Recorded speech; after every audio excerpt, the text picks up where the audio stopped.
In 1876, when her father was on the verge of losing everything, Abigail Harper, a 20-year-old girl ridiculed by the entire region for her appearance, became the only thing that could save her family. Gideon Cross, the most powerful and fearsome cattle rancher in the territory, offered to forgive all debts, on one condition: marry her. Abigail believed she had just been sold to a tyrant, but the truth behind the gates of Cross Ranch would overturn everything she ever thought about herself and about that man. If you love stories of strength, dignity, and true love, like now and comment the city you're watching in, so I know how far this story has come. Don't miss a second. The drought came in July and didn't let go. By September, the creek that ran along the eastern edge of the Harper property had shrunk to a muddy trickle, then to nothing at all. The grass that cattle needed to survive went yellow, then brown, then crumbled to dust under boot heels. Thomas Harper walked his land every morning that fall with the same expression, mouth tight, eyes flat, a man doing arithmetic in his head and not liking any of the answers. Abigail watched him from the kitchen window while she made coffee. She could read her father the way she read weather, the way you learn to read anything you've spent your whole life studying out of necessity. The slight hunch in his shoulders was new. So was the way he'd stopped humming when he worked. She was 20 years old and had lived on this land her entire life. She knew every fence post, every rock formation, every temperamental patch of ground that flooded in spring and cracked in summer. She also knew, with the particular clarity that comes from growing up as the girl everyone stared at and whispered about, that when men started walking their land with that expression, something was coming that no amount of hard work was going to fix. Her mother had died 6 years back, during a winter fever that swept through 3 counties. Since then, it had been the two of them, Thomas and Abigail, running a modest cattle operation that had been modest even in the good years. They weren't wealthy. They'd never been wealthy. But they'd been steady, which out here in the Montana Territory in 1876 counted for more than most people understood. The steadiness was gone now. "Papa." She set a tin cup of coffee on the porch railing as he came up from the south pasture, boots caked with dust. "Sit down." "I'm fine." "You've been walking since before sunrise. Sit down." He sat. He was 53 years old and looked closer to 70. The drought had done that to a lot of men in Larimer County that year, carved years into their faces like a knife working fast leather. He wrapped both hands around the cup and stared out at nothing. "How bad?" she asked. He didn't answer right away. That was its own kind of answer. "Bad enough," he finally said. "I rode into town yesterday. Spoke to Alderman at the bank. And he gave me until the 1st of November. Thomas took a long drink of the coffee. "After that, he forecloses. Takes the land, the cattle, whatever's left." Abigail sat down on the porch steps. The morning was already warm, the sky that pale, washed-out blue that hadn't held a cloud in it for months. She thought about what she knew of foreclosures, had watched it happen to 2 other families in the valley that summer. The Millers had packed everything they owned into a wagon and headed east. The Brennans had split up, the boys going to work for wages, the daughters taken in by relatives. Neither family had come back. "How much?" she said. "More than we've got." "How much, Papa?" he told her. She kept her face still, the way she'd learned to keep it still when people said things about her in town, in church, at the feed store. All the places where she was expected to smile and pretend she hadn't heard. It was a considerable sum, far more than a season's cattle sales, even a good season, which this was not. "There's nothing we can liquidate?" she asked. "I've been through it 10 ways. He set the cup down. "The cattle are worth less than they were a year ago. Everyone's selling, prices are down across the board. I could sell the south pasture, but that wouldn't cover half of it. And then what would we do, run a smaller operation on a worse piece of land?" He shook his head. "No. There's no way through this that I can see, Abby." She didn't say anything. She looked out at the dust where the grass used to be. It was 2 days later that Reginald Farrow came to call. Farrow was the kind of man who wore his importance visibly. Good coat, clean hat, boots that had never done a day's actual work. He was a land agent, which in Larimer County in 1876 meant he moved between the powerful and the desperate, carrying messages and collecting fees for doing so. He arrived in a polished buggy and accepted Abigail's offer of coffee with the easy condescension of a man who was accustomed to receiving things from people who couldn't afford to refuse him. Thomas sat across from him at the kitchen table. Abigail stayed near the stove because that was where women were expected to stay, and also because she wanted to hear everything. "I'll get to it plainly," Pharaoh said. "I represent a client who has a proposal for your family. An unusual one, I'll grant you, but given your circumstances, perhaps worth hearing." "Who's the client?" Thomas asked. "Gideon Cross." The name landed in the kitchen like a stone dropped into still water. Abigail went still near the stove. She knew the name. Everyone in 3 counties knew the name.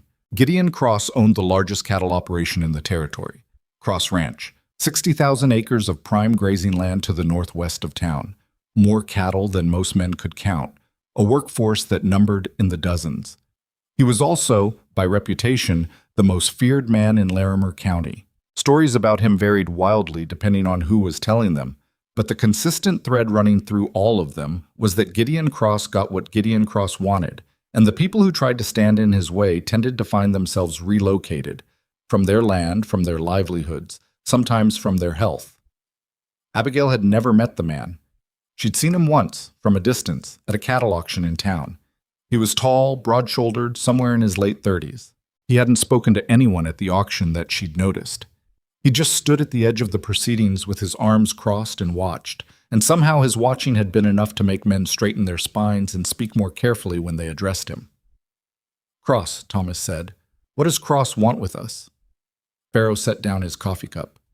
"Mr. Cross is aware of your situation. He is also a man who plans ahead.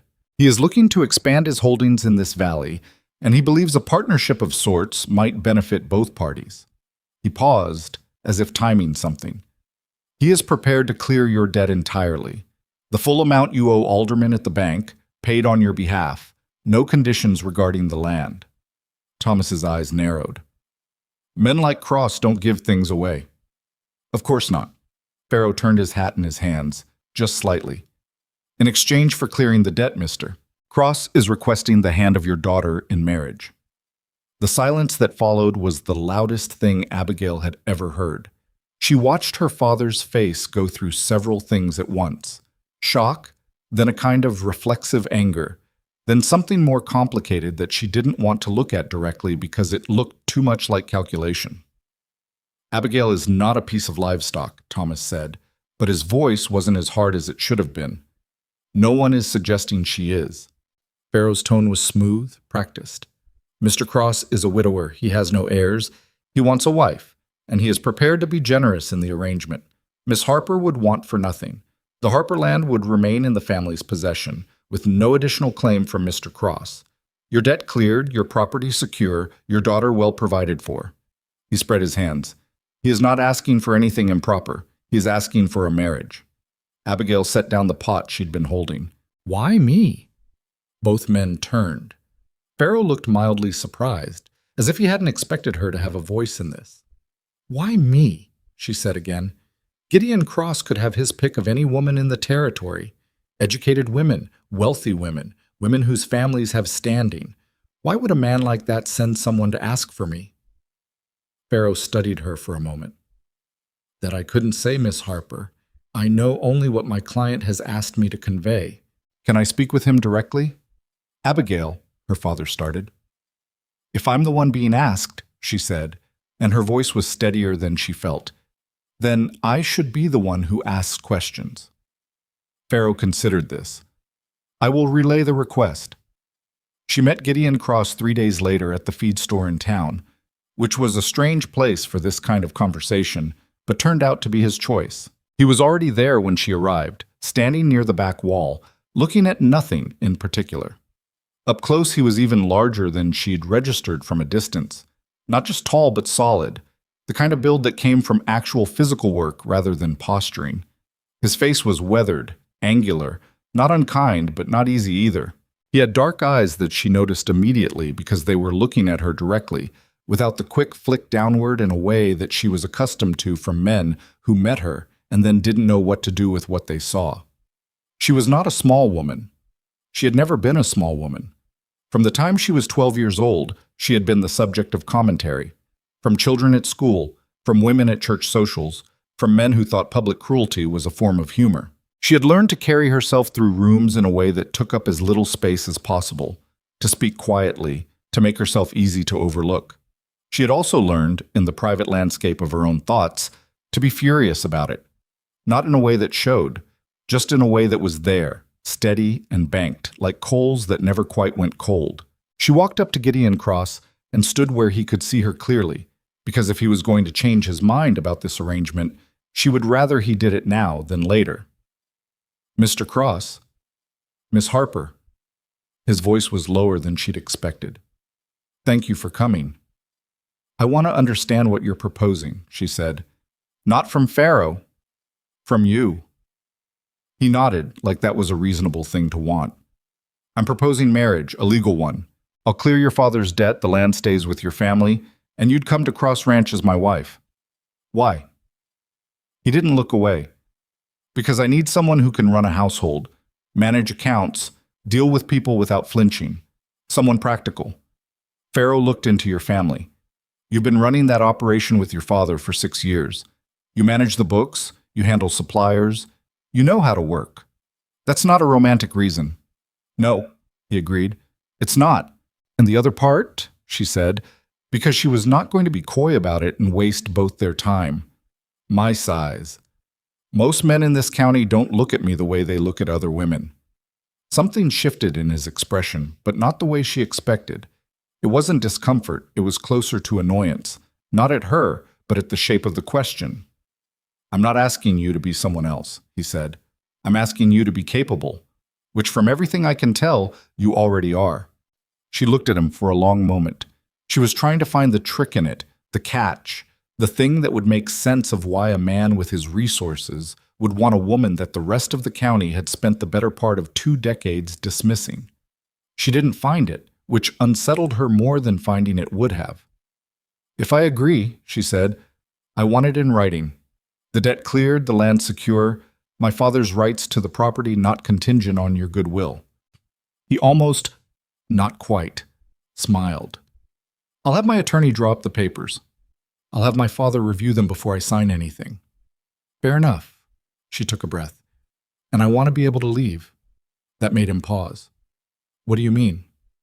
"I mean, if it doesn't work, if you treat me like property, if you humiliate me, if this turns into something I can't survive, I want to be able to leave without losing my family's land in the process."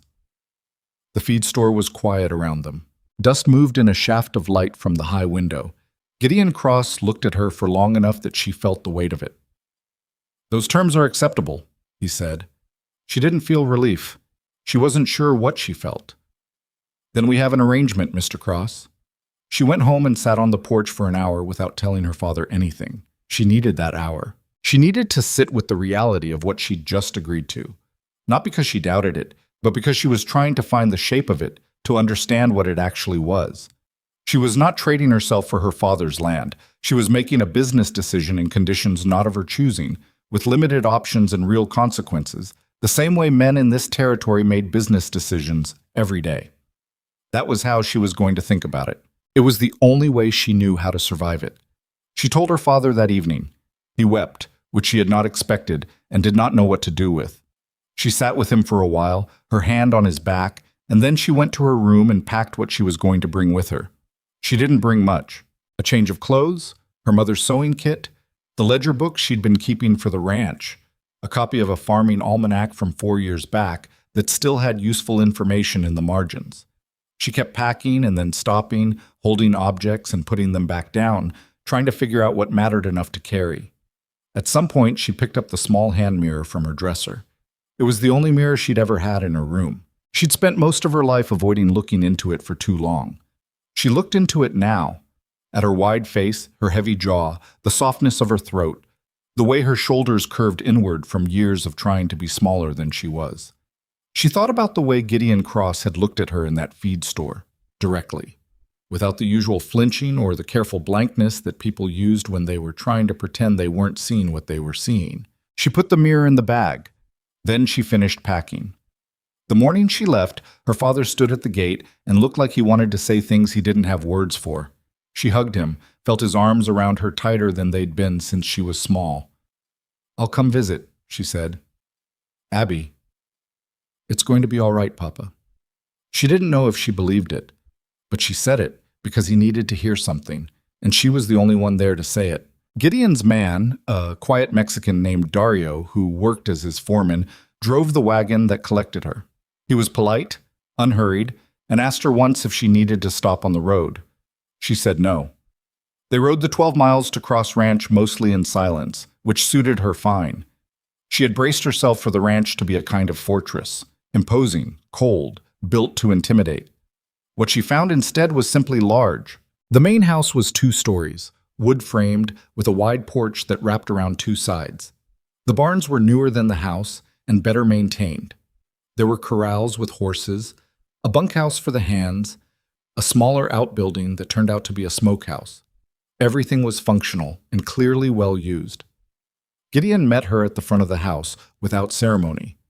"I had a room prepared for you," he said. "On the east side, quieter." She looked at him. "Not the same room as yours?" "Not unless you want it to be." He said it plainly, without embarrassment. "This is an arrangement. I'm not going to pretend otherwise." She nodded. The steadiness of that, the fact that he wasn't going to dress it up or perform warmth he didn't feel, helped more than a gracious welcome would have. Dario carried her bag inside. She followed. The east room was plain, a bed, a dresser, a window that looked out over the near pasture. Clean, functional. Someone had put a small clay pot of dried lavender on the windowsill. She touched it without thinking, then pulled her hand back. She unpacked slowly, hanging things, putting the ledger books on the dresser where she could reach them. She thought about the fact that 12 miles away, her father was probably sitting on his porch looking at the ground, and that the debt that had been crushing him since July was now gone, signed away on a piece of paper because she had walked into a feed store and agreed to a thing that had no clean name. When she was done unpacking, she went downstairs and found the kitchen. A woman named Cora, broad and practical, was finishing dinner preparations. She looked at Abigail with frank assessment, the way working women looked at other working women, sizing up capability, not appearance. "You cook?" Cora asked. "Enough to get by." "Good enough." Cora handed her a bowl of potatoes. "Those need peeling." Abigail sat down and peeled potatoes, and somehow that was the thing that steadied her. The familiar weight of work in her hands, the smell of something cooking, the ordinary texture of an evening that required her to simply do the next task. Dinner was Abigail, Gideon, and Cora, because the hands ate in the bunkhouse. Gideon asked her about the ride. She asked about the ranch's water situation, because that was on her mind after months of watching a drought work. He answered directly, no embellishment, laying out the facts of their well situation and the creek that ran year-round through the north section. They talked about cattle prices for a while. He asked what she knew about account keeping. "More than most," she said. "Good." He ate for a moment. "I've been needing someone to take over the books. Dario's better in the field. I can look at them tomorrow." He nodded. That was dinner. It wasn't warm. It wasn't cold either.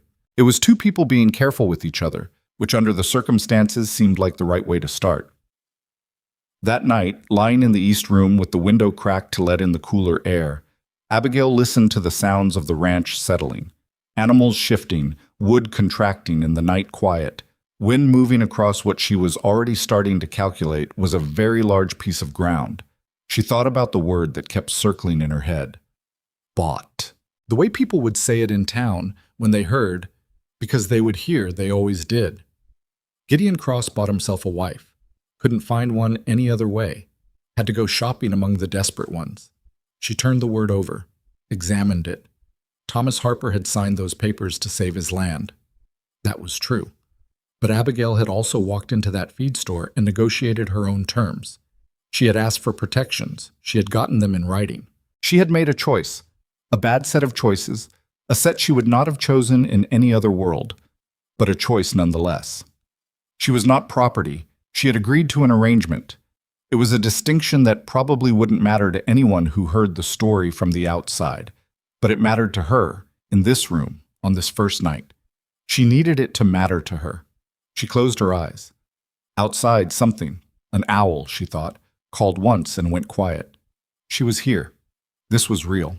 She was going to have to figure out how to survive it, the same way she'd figured out how to survive everything else she hadn't asked for. She'd been doing that her whole life. She already knew she was going to keep doing it, Chud. The first week was harder than she'd expected, but not for the reasons she'd anticipated. She had expected hostility. She'd expected to be treated as an intruder, a joke, an embarrassment dragged in from outside. What she found instead was that Cross Ranch was a working operation with roughly 17 men and 2 permanent women, and that what mattered to everyone on it, with varying degrees of subtlety, was whether you pulled your weight. Cora made that clear without ever saying it directly. Cora had been cooking for the ranch for 11 years and ran the domestic side of things, with the efficiency of someone who had been doing hard work long enough to have removed all the unnecessary parts from it. She didn't give Abigail instructions or welcome speeches. She just handed her tasks, watched how she handled them, and adjusted accordingly. By the 3rd day, they had reached a comfortable working arrangement. The account books were a different matter. Gideon showed her where they were kept, a locked cabinet in the small room off the main hall that he used as an office, and handed her the key without explanation. She spent most of her first 2 days in there, going through the ledgers, trying to understand the system that whoever had kept them before had established. It wasn't bad work. The records went back 6 years and were mostly accurate, but they were kept in a way that made certain things difficult to track quickly. Cattle movement recorded separately from feed costs, labor wages in their own column that didn't cross-reference to the cost of individual operations. She started making notes. On the 4th evening, she brought her notes to Gideon. He was on the porch, which seemed to be where he spent his evenings when the weather was good, sitting with coffee and looking at the land. She sat across from him and laid the notes on the small table between them. "The books are accurate," she said, "but the system makes it hard to see your actual cost per head. You're profitable, but I think you could be more profitable if you could track where the money actually goes in a given quarter." He looked at the notes without touching them. "What are you suggesting?" "A different way of organizing, cross-referencing. It would take a few weeks to set up, but then it would be faster to read." She paused. "Also, your contract with the feed supplier in Miles City is dated from 3 years ago. Prices have gone up since then. You might be able to renegotiate or find a better rate elsewhere." He picked up the notes and looked at them properly now. She waited. "All right," he said finally. "All right, what?" "Set it up the way you think makes sense, and look into the feed supplier." She hadn't expected it to be that simple. She'd been braced for argument, for the need to defend herself. "You're not going to review it first?" He looked up from the notes. "If it turns out to be wrong, I'll tell you. But you've been in those books 4 days, and you've already found something I missed. I'd be an idiot not to let you keep going." She looked at him. He wasn't flattering her. He was just being accurate about what had happened, in the same way he was accurate about everything, without decoration, without any attempt to make it land a particular way. "All right," she said. It was the most comfortable conversation they'd had. That weekend, she rode into Larimer with Dario to pick up supplies. She hadn't planned to think of it as a test, but it turned out to be one.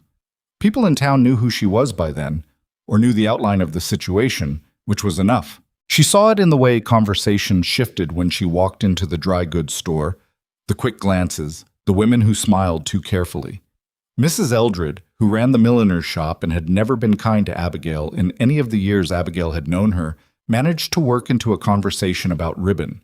The observation that it was remarkable how fortunate some people were to find themselves so well situated despite their circumstances. Abigail smiled at her with her most neutral expression and said, "Thank you, Mrs. Eldred. I'll tell my husband you send your regards." Dario, loading supplies into the wagon nearby, said nothing. But when they were back on the road, he said, "She's been like that her whole life." "I know," Abigail said. "Mr. Cross doesn't care what she thinks." "I know that too." They rode for a while in the afternoon sun. Dario was quiet the way men who worked outdoors were often quiet. Not because he had nothing to say, but because he'd learned that words were most useful when you actually needed them. "How long have you worked for him?" she asked. 14 years? She looked at him. That was longer than she'd expected. "Is he a good employer?" Dario thought about it with the care of someone who was deciding how honest to be. "He's fair," he said finally, "which out here is better than good." She turned that over the rest of the way home. Fair. She'd been watching for it in the week she'd been here. The way he spoke to the hands. Direct, not cruel, not falsely warm. The way he handled a dispute between two ranch hands over a piece of equipment, listening to both sides and reaching a conclusion that neither man was entirely happy with and both could live with. The way he'd said, "I'd be an idiot not to let you keep going" about the account books, with no embarrassment about acknowledging someone else's competence. She had arrived here expecting a tyrant. She was finding something more complicated and harder to categorize, and that uncertainty was, in its own way, more unsettling than the simple version would have been. On her 9th night at Cross Ranch, she lay in the east room and listened to a distant thunderstorm move across the horizon. Lightning walked in the north, too far away to hear, just the silent pulse of it through the window.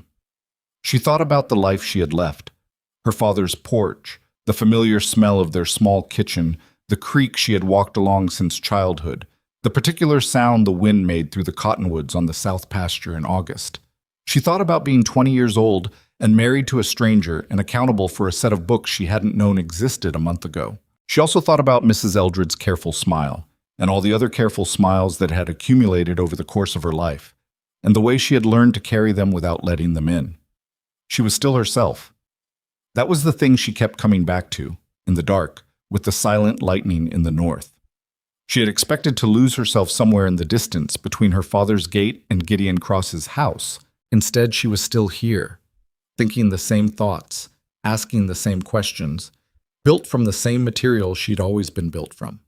Whatever this was, she was going to have to figure out how to live in it. She realized with something that felt almost like surprise, beginning to think she might actually be able to. The account books took her 3 weeks to reorganize, and by the end of it, she knew Cross Ranch the way you could only know a place by studying its money.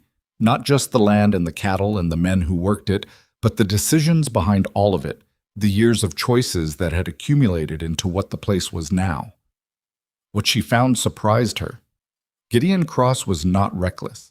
He was not extravagant. He did not, as far as she could tell from 6 years of detailed records, spend money on anything that didn't serve a clear purpose. But he also wasn't cheap in the ways that smaller men were cheap.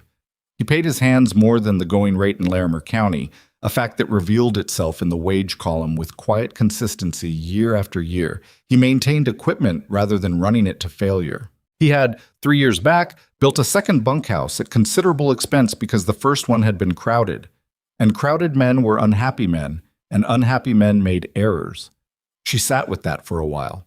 It was the kind of decision a man made when he understood that people were not interchangeable resources. She hadn't expected that understanding from the story she'd been told about him. She brought the reorganized ledger to him on a Tuesday evening, laid it open on the desk in his office, and walked him through the new system. He listened without interrupting, which she had come to learn was his default. He let you finish before he responded, which was a rarer quality than it should have been. "Feed supplier," she said, pointing to the column she'd flagged. "I've been looking into alternatives. There's an outfit out of Billings that quotes 15% lower on winter stock. I'd want to verify the quality before committing, but it's worth a conversation. Write them." "I already drafted a letter. It's on your desk." He looked at her. Something crossed his face that wasn't quite amusement, but was in that territory. "You could have waited to see if I wanted to pursue it first." "I could have," she agreed. "But the winter order needs to go out in 6 weeks, and the mail is slow." He looked at the letter she'd left on the corner of the desk. He picked it up, read it, set it back down. "Send it," he said. She nodded and gathered the ledger. She was almost to the door when he said, "You do good work." She stopped, turned halfway. He was already looking back at the paper in front of him, not watching to see how she received it, not performing the compliment, just saying the thing and moving on. "Thank you," she said, and left. She stood in the hallway for a moment after the door closed, holding the ledger against her chest. It shouldn't have mattered that much. It was a simple statement of fact, the same way he delivered everything. No inflection, no effort to land it a particular way. But she had been waiting her entire life for someone to look at what she actually did and name it plainly, without surprise in their voice, without the faint undertone of, "Didn't expect that from you." He'd said it the way you said the sky was clear, just a thing that was true. She went back to the kitchen and helped Cora with dinner, and she didn't think about it anymore. Or she tried not to. The trouble with Cross Ranch was that it kept refusing to be what she'd prepared herself for. She had braced for coldness and found instead a kind of careful, consistent neutrality that was its own form of respect. She had expected to be ignored or managed, and found instead that when she had something to say, people listened. Not immediately, not without testing her first, but eventually, because she turned out to be right about things often enough that ignoring her became impractical. The ranch hands were a mixed collection. Older men who'd been there for years, younger ones who came and went with the seasons, a handful who had been hired specifically for their skill with cattle and who didn't much care about anything else. They were polite to her in the careful way men were polite to the boss's wife when they weren't sure what the boss's wife was going to turn out to be. She didn't push it.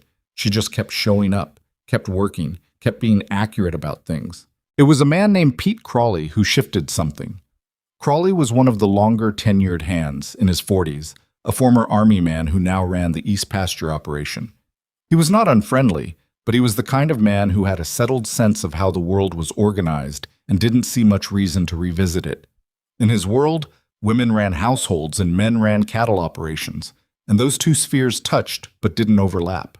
He discovered this was going to be a problem about 4 weeks into Abigail's time at the ranch, when she found an error in the East Pasture cattle count that pointed to roughly 40 head being mislabeled in the records, which meant they were either lost, dead, or someone had moved them without documentation. She brought it to Gideon directly because it was in the accounts, and the accounts were her territory.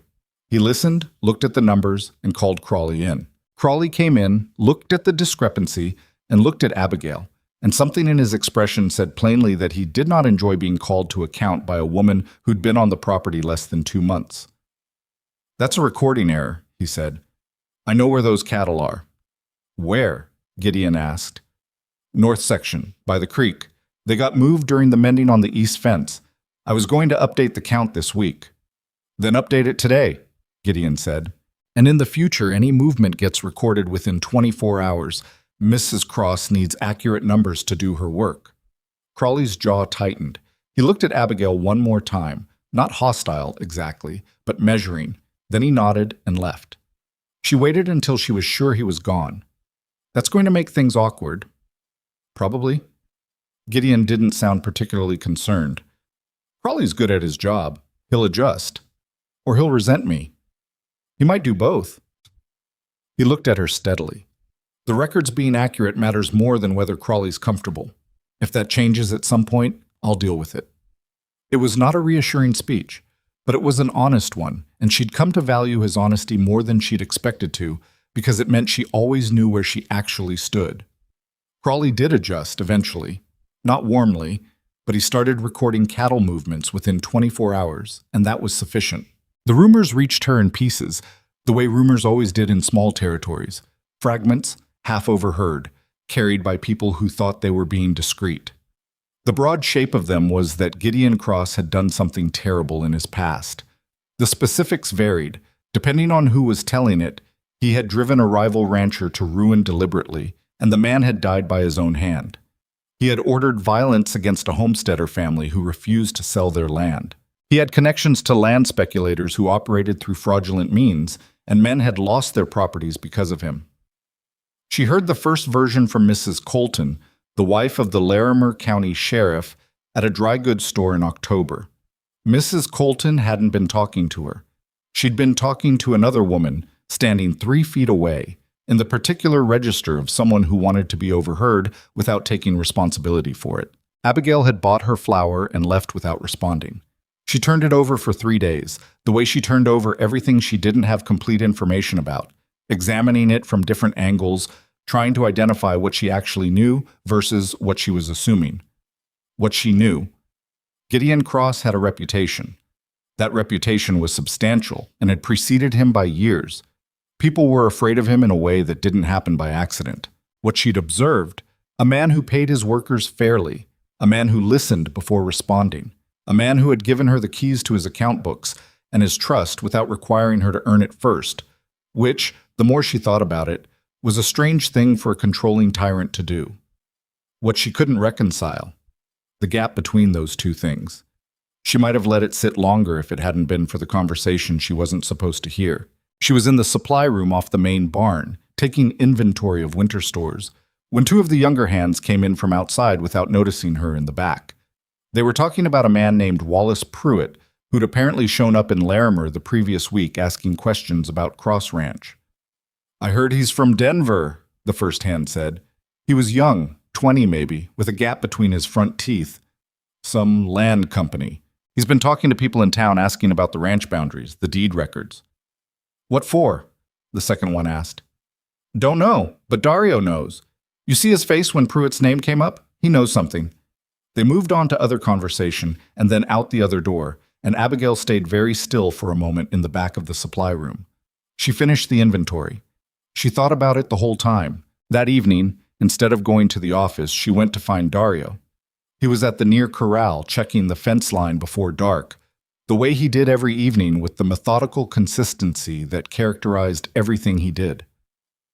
"Who is Wallace Pruitt?" she asked. He stopped. Didn't look at her immediately. Then he turned. "Where did you hear that name? Does it matter?" He looked at her for a moment with an expression she'd started to recognize. The look of someone deciding how much to say to someone they weren't sure they fully trusted yet. She understood it. She had the same look when people asked her things she wasn't ready to answer. "He's a man from a Denver land company," Dario said finally. "He's been here before. 3 years ago, then 2 years ago. He keeps coming back. What does he want?" "Cross Ranch." He said it simply. There are people who want this land badly enough that they've been trying to manufacture reasons to take it. Pruitt works for them. "Manufacture how?" Dario's mouth pressed into a line. "That's a question for Mr. Cross." She found Gideon on the porch, where he was most evenings. The sun was going down and the sky was that deep orange that only happened in October, the kind that made everything look briefly beautiful and then was gone. She sat down across from him without preamble. "I heard Pruitt's name today. Dario says he's been here before. I think you should tell me what that means." He looked at her. Then he looked at the sunset. "There's a company out of Denver," he said, "Caldwell Land and Mineral. They've been trying to acquire rangeland in this territory for 5 years. They're backed by railroad money. If they get enough acreage in this valley, they control the route through to the northern territories. That's worth considerably more than cattle. And Cross Ranch is in the way. Cross Ranch is the largest private holding in the valley. Without it, they can't complete the corridor they want." He turned the coffee cup in his hands. "They've tried to buy me out twice. I've said no twice. So now they're trying something else." He looked at her directly. "The rumors you've heard about me, the things people say in town." She held his gaze. "Yes. Some of them started on their own. I wasn't a gentle man in the early years out here, and I'm not going to pretend otherwise. But the worst ones, the ones about the rancher who died, the homesteader family, those started about 3 years ago, right around the time Pruitt first showed up." She processed that. "They're trying to damage your standing, make it easier to challenge your deeds, or turn the county against you. Or both." He paused. "I've been dealing with this quietly. My attorney is working on it, but it's not resolved. Why didn't you tell me this before?" He didn't answer right away. In the quiet, something moved in the south pasture. Cattle shifting, the low sound of them settling for the night. "Because," he said slowly, "I wasn't sure how long you were going to stay." She hadn't expected that. She looked at him, at the way he was holding himself carefully, not looking at her, the same way she held herself when she was saying something that cost her something to say. "I signed the papers," she said. "Papers can be undone. We both know that." He finally looked at her. "I wasn't going to give you information that complicated your situation if you decided this wasn't working." She thought about that. Thought about all the things he'd handed her, the account books, the feed supplier negotiation, the authority to address discrepancies in the cattle counts, the way he'd said you do good work without looking up, the separate room offered without expectation. "I'm not leaving," she said. Something in his face, she couldn't name it precisely. Not relief exactly. Something quieter and more complicated than relief. "All right," he said, "but I need to know things when they're relevant. I can't do my work in the dark." "Fair." They sat for a while longer as the sky went from orange to purple, to the particular blue that preceded full dark. She thought about Wallace Pruitt in Larimer, asking questions about deed records. She thought about Caldwell land and mineral and railroad money and what it meant when people with that kind of backing decided they wanted something you had. She thought about her father's land 12 miles away, with the debt cleared and the property secure.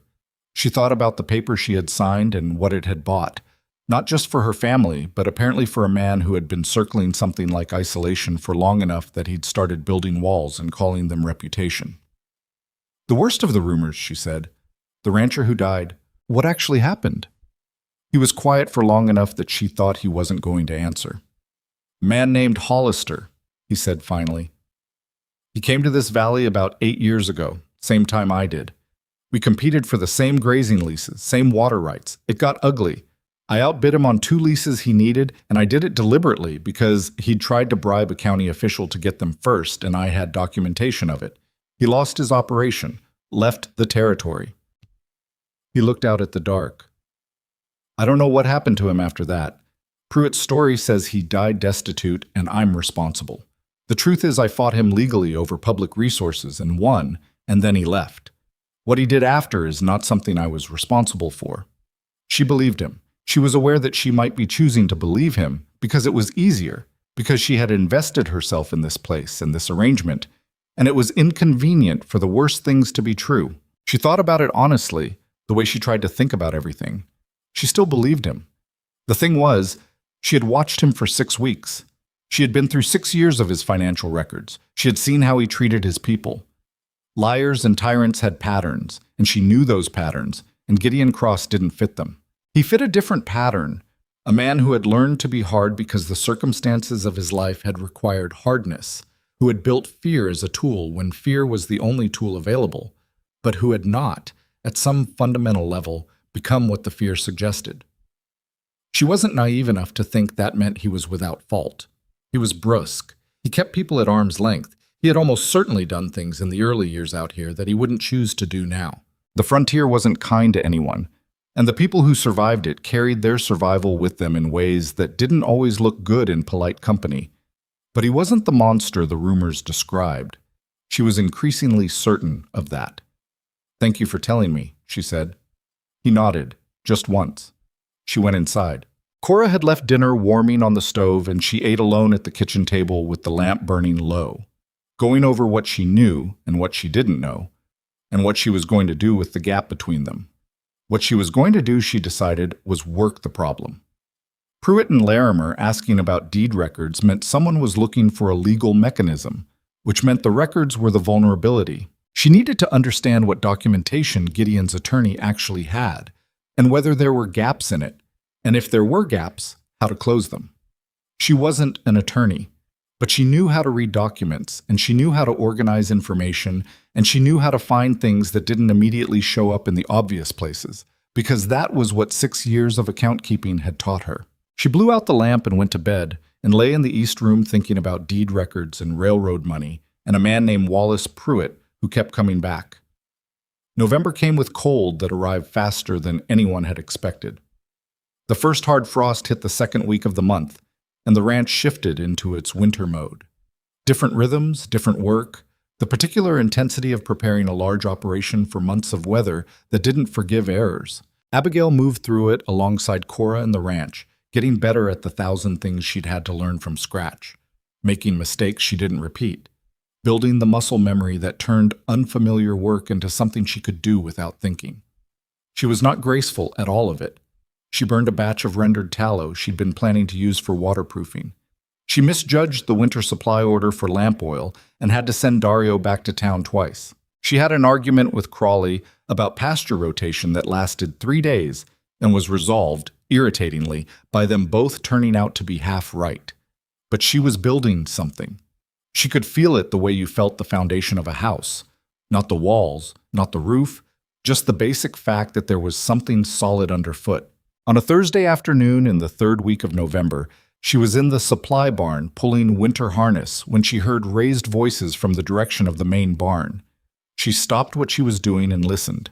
One of the voices was Dario's. The other was unfamiliar.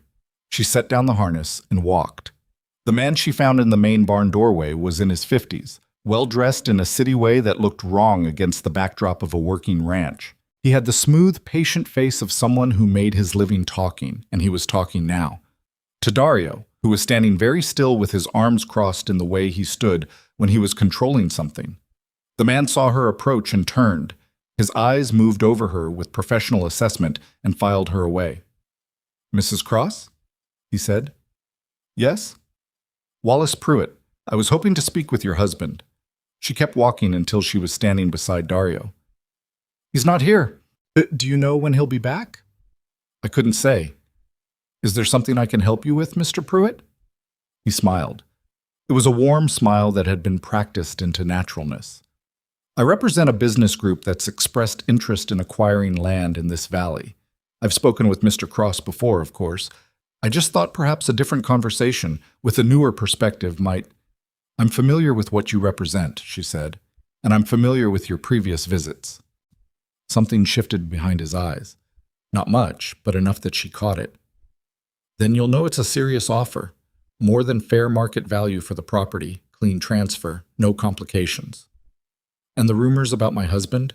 Are those part of the offer?" He had the good sense to look slightly uncomfortable. "I don't know what you're referring to." "I think you do." She held his gaze steadily.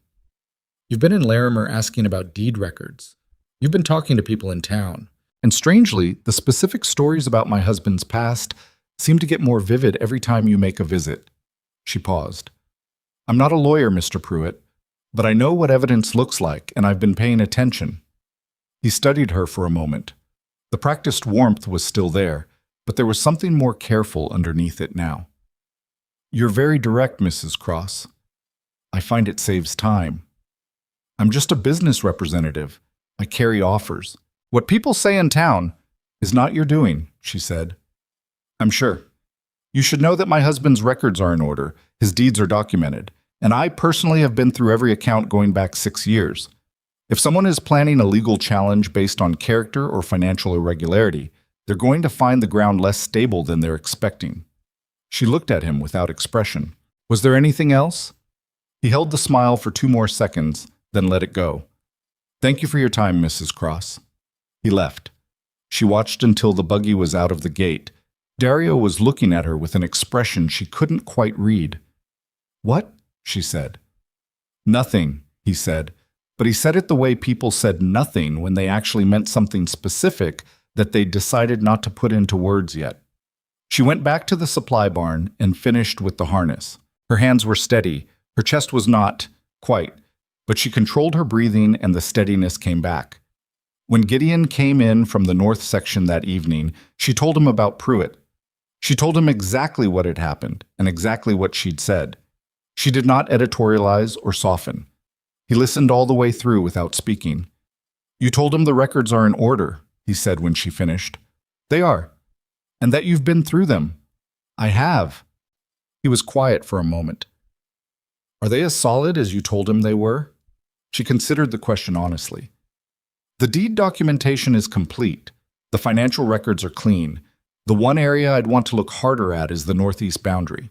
The survey documentation is older, and if there's been any drift in the markers, that could be a vulnerability."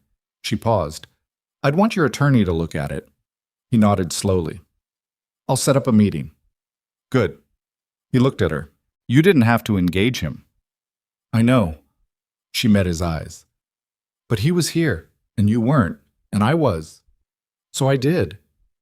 Something in his face shifted, not dramatically, not in a way that she could have described to someone else, but she saw it. She had been learning to read him the same way she'd learned to read her father, because when a person didn't give you much, you learned to pay attention to what they did give. What he gave her, in that moment, was something she could only call recognition. The look of a person who had seen something they weren't expecting and had not yet decided what to do with it. She went to help Cora with dinner, and she didn't look back. She didn't need to. The meeting with Gideon's attorney happened on a Friday, in the small office off the main hall, with a fire going in the corner stove because December had arrived with its full weight and the house held cold in its walls the way old wood did. The attorney was a man named Gerald Fitch, who had ridden up from Billings and who looked, Abigail thought, exactly like what he was. A man who had spent 30 years reading documents in dim light and had the posture and the eyesight to prove it. He was not unfriendly, but he was the kind of precise that left no room for pleasantries, which suited her fine. She had prepared.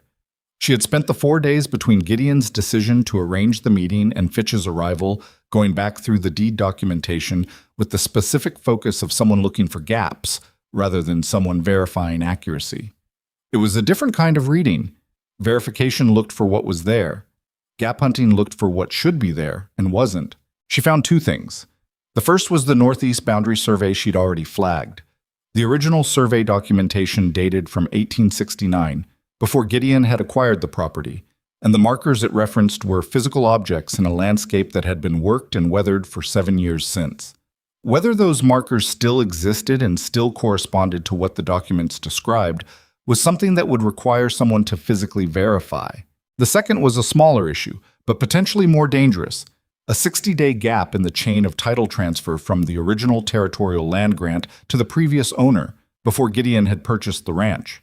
It was old paperwork, the kind of thing that got sloppy in the early territorial years when recording was inconsistent. Under normal circumstances, it wouldn't matter. Under scrutiny from a well-funded legal team looking for exactly this kind of thing, it was a thread worth pulling. She laid both issues out for Fitch within the first 10 minutes of the meeting, with the specific documents in front of her, marked with small slips of paper she'd cut from the margins of her notepad. Fitch looked at the documents. He looked at her. He looked at Gideon. "Where did you find her?" he said. Gideon's expression didn't change. "Larimer County." Fitch turned back to the documents. "The boundary survey is fixable. I'll commission a new survey, modern, properly recorded, markers physically documented and photographed where possible. That closes the door on any boundary challenge." He tapped the second document. "This gap in title is more complicated. It's old enough that reconstructing the record is going to mean digging through territorial archives in Helena." "Can it be done?" Abigail asked. "Probably, not quickly." He looked up. "How urgent is this?" "Pruitt was here 3 weeks ago," Gideon said. "He'll be back." Fitch nodded once, making a decision. "I'll go to Helena myself after the new year. In the meantime, I'll draft a legal notice that any challenge to the deed must be preceded by formal documentation of standing that buys time if they try to move before I've completed the record search." He began stacking the documents into his own order. "You should also know that Caldwell Land and Mineral has retained a law firm in Denver. I've been aware of them for several months. They're capable." "So are we," Abigail said. Fitch looked at her again with the same expression as before. Then he went back to the documents, and she took that as agreement. After he left, she and Gideon sat in the office for a while without speaking, which by now was something they could do without it being uncomfortable. The fire had burned down to coals. Outside, the wind was picking up. She could hear it in the eaves, that particular pitch that meant real weather was coming. "You prepared for that meeting," Gideon said. "Obviously." "You didn't tell me what you were going to say beforehand." She looked at him. "Would you have told me not to?" He thought about it, which was one of his habits she'd come to appreciate. He actually thought before he answered. "No," he said, "but it would have been useful to know. I wasn't sure what I was going to find until the night before. I didn't want to raise it and then not have it hold up under Fitch's review." He nodded slowly. "Fair." She gathered her notes. "The survey is the important one. If Pruitt's people challenge the boundary and there's an old survey that can't be physically verified, that's an opening. The title gap is secondary. It's older and harder to weaponize, but it's still a gap." "You think like a lawyer." "I think like someone who's spent 6 years keeping track of things other people didn't want to keep track of," she said. "It's the same skill." She stood to leave and he said, "Abigail." She turned. He didn't say anything for a moment, just looked at her with that steady, difficult-to-read expression. "Thank you," he said. It came out without ceremony, without decoration, like the other time, just the fact of it, stated plainly. She nodded and left. But she stood in the hallway again, just for a moment, and noticed that the thing she felt was different this time. Last time, it had been surprise. This time, it was something she didn't have a clean name for. Something warmer and less comfortable, something she didn't entirely want to examine. She went to help Cora and didn't examine it. The new rumor arrived in December, the week before Christmas, and it was worse than the others.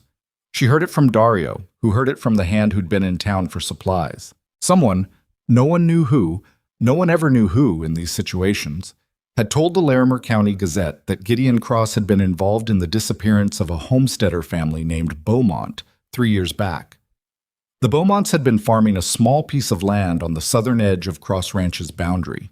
They had left without notice in the spring of that year, and their abandoned property had eventually been folded into the ranch's holdings through what the rumor described as a coercive purchase. The implication was clear without being stated. It didn't have to be stated. Abigail read the account in the Gazette. Dario had brought a copy back from town, sitting at the kitchen table while Cora worked around her without comment. She read it twice. Then she put it down and sat with her hands flat on the table. She knew how this worked.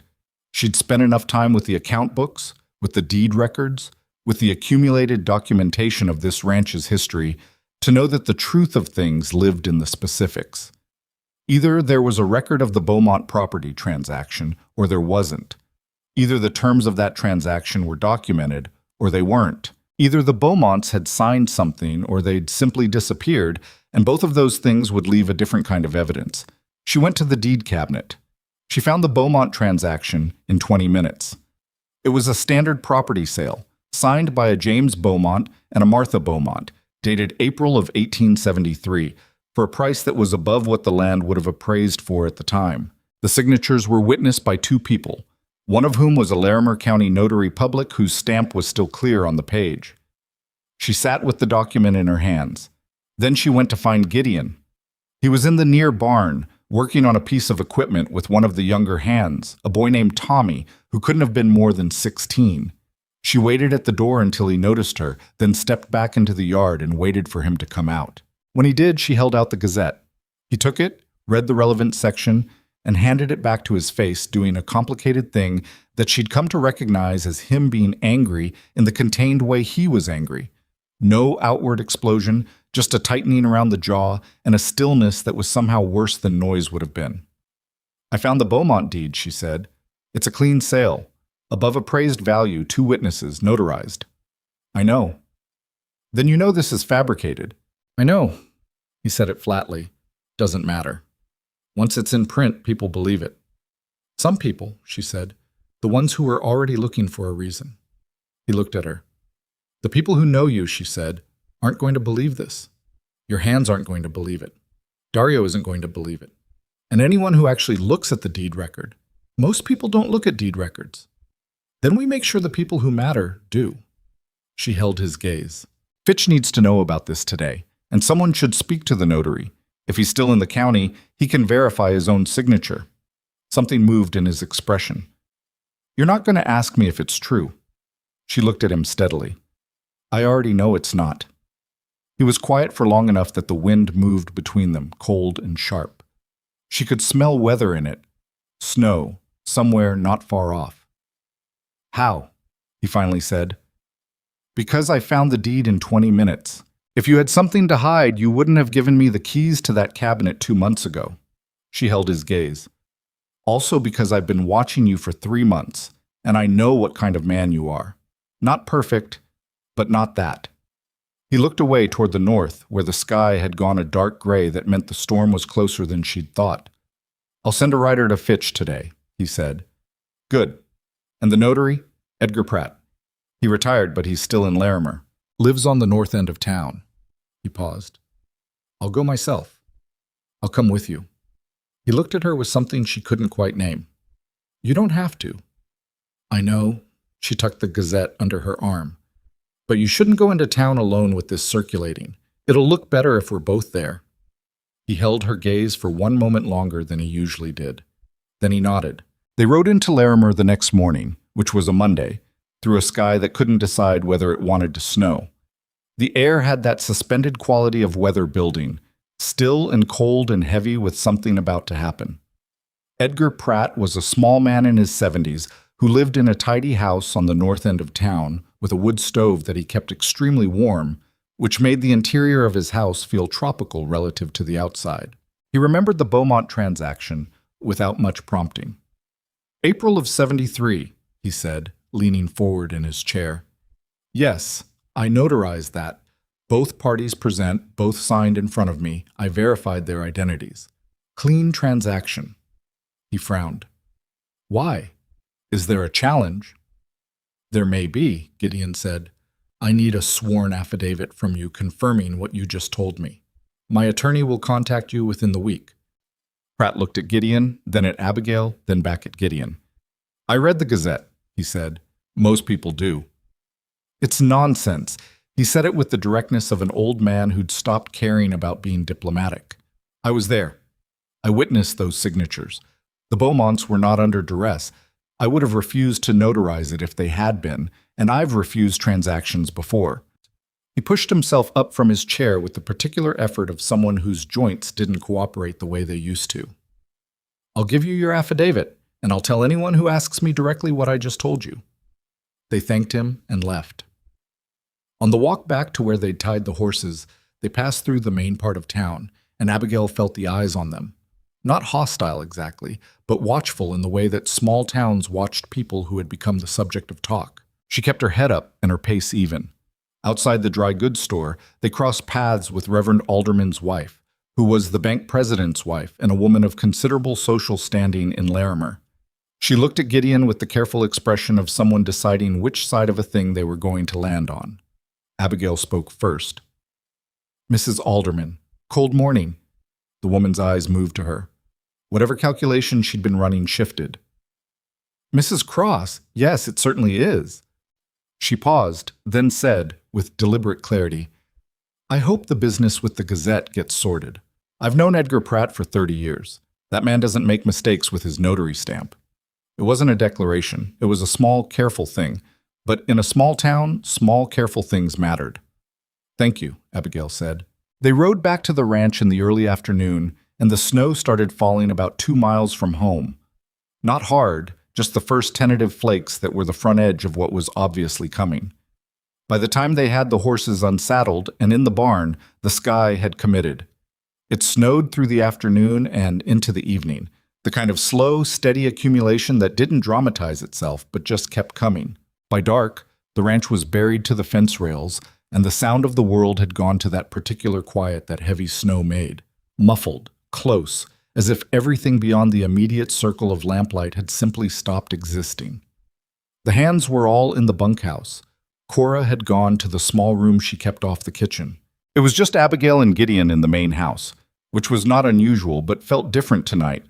The storm pressing in from outside made the interior feel smaller, more present, more there. She was in the main room, reading by the fire, when he came down from wherever he'd been. He sat in the other chair, the one he usually sat in, and poured himself coffee from the pot she'd left on the hearthstone. They sat in silence for a while. Outside, the wind picked up, working against the shutters. She put down her book. She'd been rereading the same page for 10 minutes. The early years, she said, when you built the reputation, what was it actually like? He didn't seem surprised by the question. He looked at the fire. Hard, he said. The territory wasn't organized yet. There was no reliable law. The county sheriff's jurisdiction was a suggestion more than a reality, and the men who wanted your land or your cattle or your water rights knew that. He turned the cup. I came out here with enough money to buy the first section and enough stubbornness to think I could build something. What I didn't have was any illusions about what it was going to take. What did it take? Making sure that people knew it was going to cost them more than it was worth to come after what was mine. He said it without apology, but also without the performance of someone who enjoyed saying it, just the fact of it. Not violence, or rarely. Mostly it was information, knowing things about people, making sure they knew that I knew, being present in the right places at the right times, making it clear that I paid attention and that I had a memory. A fear as protection, she said. Yes. And it worked. For a long time. He looked at her. But you can't run a decent operation on fear alone. It keeps predators off, but it also keeps everybody else at arm's length. Men work for wages, not because they want to. And then you get to a point where you've got 60,000 acres and a workforce and no one who talks to you plain. She thought about that. Until Dario. Dario talks to me plain. Always has. It's why I've kept him 14 years. A pause. And now you. She looked at him. He was looking at the fire again. I talk to you plain because I don't see the point of the alternative, she said. I know. That's why it works. He was quiet for a moment. Most people who've dealt with me spend the whole conversation trying to figure out what I want to hear. That must be exhausting. It is. He said it simply, and she heard in it something she recognized. The particular weariness of someone who had spent years surrounded by people who performed rather than spoke, and had eventually stopped expecting anything different. The wind hit the side of the house hard enough that something rattled in the kitchen. She didn't flinch. Neither did he. The Beaumont story is going to circulate for a while, she said, regardless of what Pratt says. People who want to believe it will believe it. Yes. Does that bother you? He considered this with actual seriousness. Less than it used to, he said finally. There was a time when I cared considerably more about what Larimer County thought of me. Now I care more about what the people on this ranch think, about whether the work gets done right, about whether there's something here worth protecting. She looked at him. The fire snapped and settled. Outside, the snow kept falling. I told you the first day, she said, that I wanted to be able to leave. I remember. I'm not going to leave. She said it clearly, without drama, because that was how things that were true felt. They didn't need decoration. I want you to know that. Not because of the papers. Because I've made a decision. He turned and looked at her directly.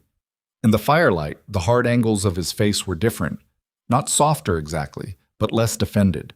Like a thing that had been held at tension for a long time and had, in this particular moment, been allowed to rest. All right, he said.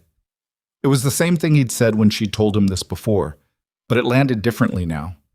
She wasn't sure if it was the storm pressing close, or the day they'd had, or simply the accumulated weight of 3 months of learning someone from the inside out. Something had shifted. She picked up her book. He stayed in his chair. They sat by the fire while the snow came down, and neither of them said anything else for a long time, and the silence was the kind that meant something rather than the kind that meant nothing. It was well past midnight when she finally stood to go up. He stood too, as he always did when she left a room, a reflex of courtesy that she'd noticed from the first week and had never commented on because commenting would have made it a thing, and it was better as just what he did. She paused at the foot of the stairs. She wasn't sure what made her say the next thing. Maybe the day and the storm and the specific quality of that silence. For what it's worth, she said, the people in Larimer who are willing to look, they're seeing something different now. They saw us together today. Mrs. Alderman saying what she said in the street. One person. Starts with one. She held his gaze. You're different than what they think you are. That's not my problem to solve for you. But it's the truth. He looked at her for a long time. She was used to his silences, but this one had a different texture, not withholding but present, as if he was taking something in rather than holding something back. You know, he said slowly, when I approached your father, when I asked Pharaoh to go to your family, I told myself it was practical. I needed someone who could work, who could manage the house and the books and deal with people. I know. You told me. I didn't tell you all of it. He paused. I'd seen you twice before. Once at the cattle auction. You were arguing with a supplier over a weight discrepancy, and you were right, and you knew you were right, and you didn't back down even when he got loud about it. He stopped. She remembered the auction. She remembered the supplier, a man from Miles City who had shorted 3 ranchers on delivery weight and tried to bluff his way through it. She had caught the discrepancy in the paperwork and pushed until he corrected it. She had not thought anyone was watching. And the second time, she said, at the dry goods store, 6 months before the drought. You were with your father and Mrs. Eldred said something. I couldn't hear what, but I could see your face. He looked at her steadily. You went still and then you smiled and then you said something back to her, and I could tell from the way she looked that it was something that cost her. And then you turned back to your father and you were just normal. As if it hadn't happened, as if you were done with it and it wasn't worth carrying. Abigail stood very still on the bottom stair. That's not practicality, she said carefully. No, he agreed. It's not. The fire had burned down to orange coals. The storm was still working against the shutters, steady and indifferent to what was happening inside. She looked at this man, difficult and contained and capable of unexpected honesty. and felt the understanding arrive with a clarity that startled her. He had chosen her, not out of desperation or pragmatism, or not only those things.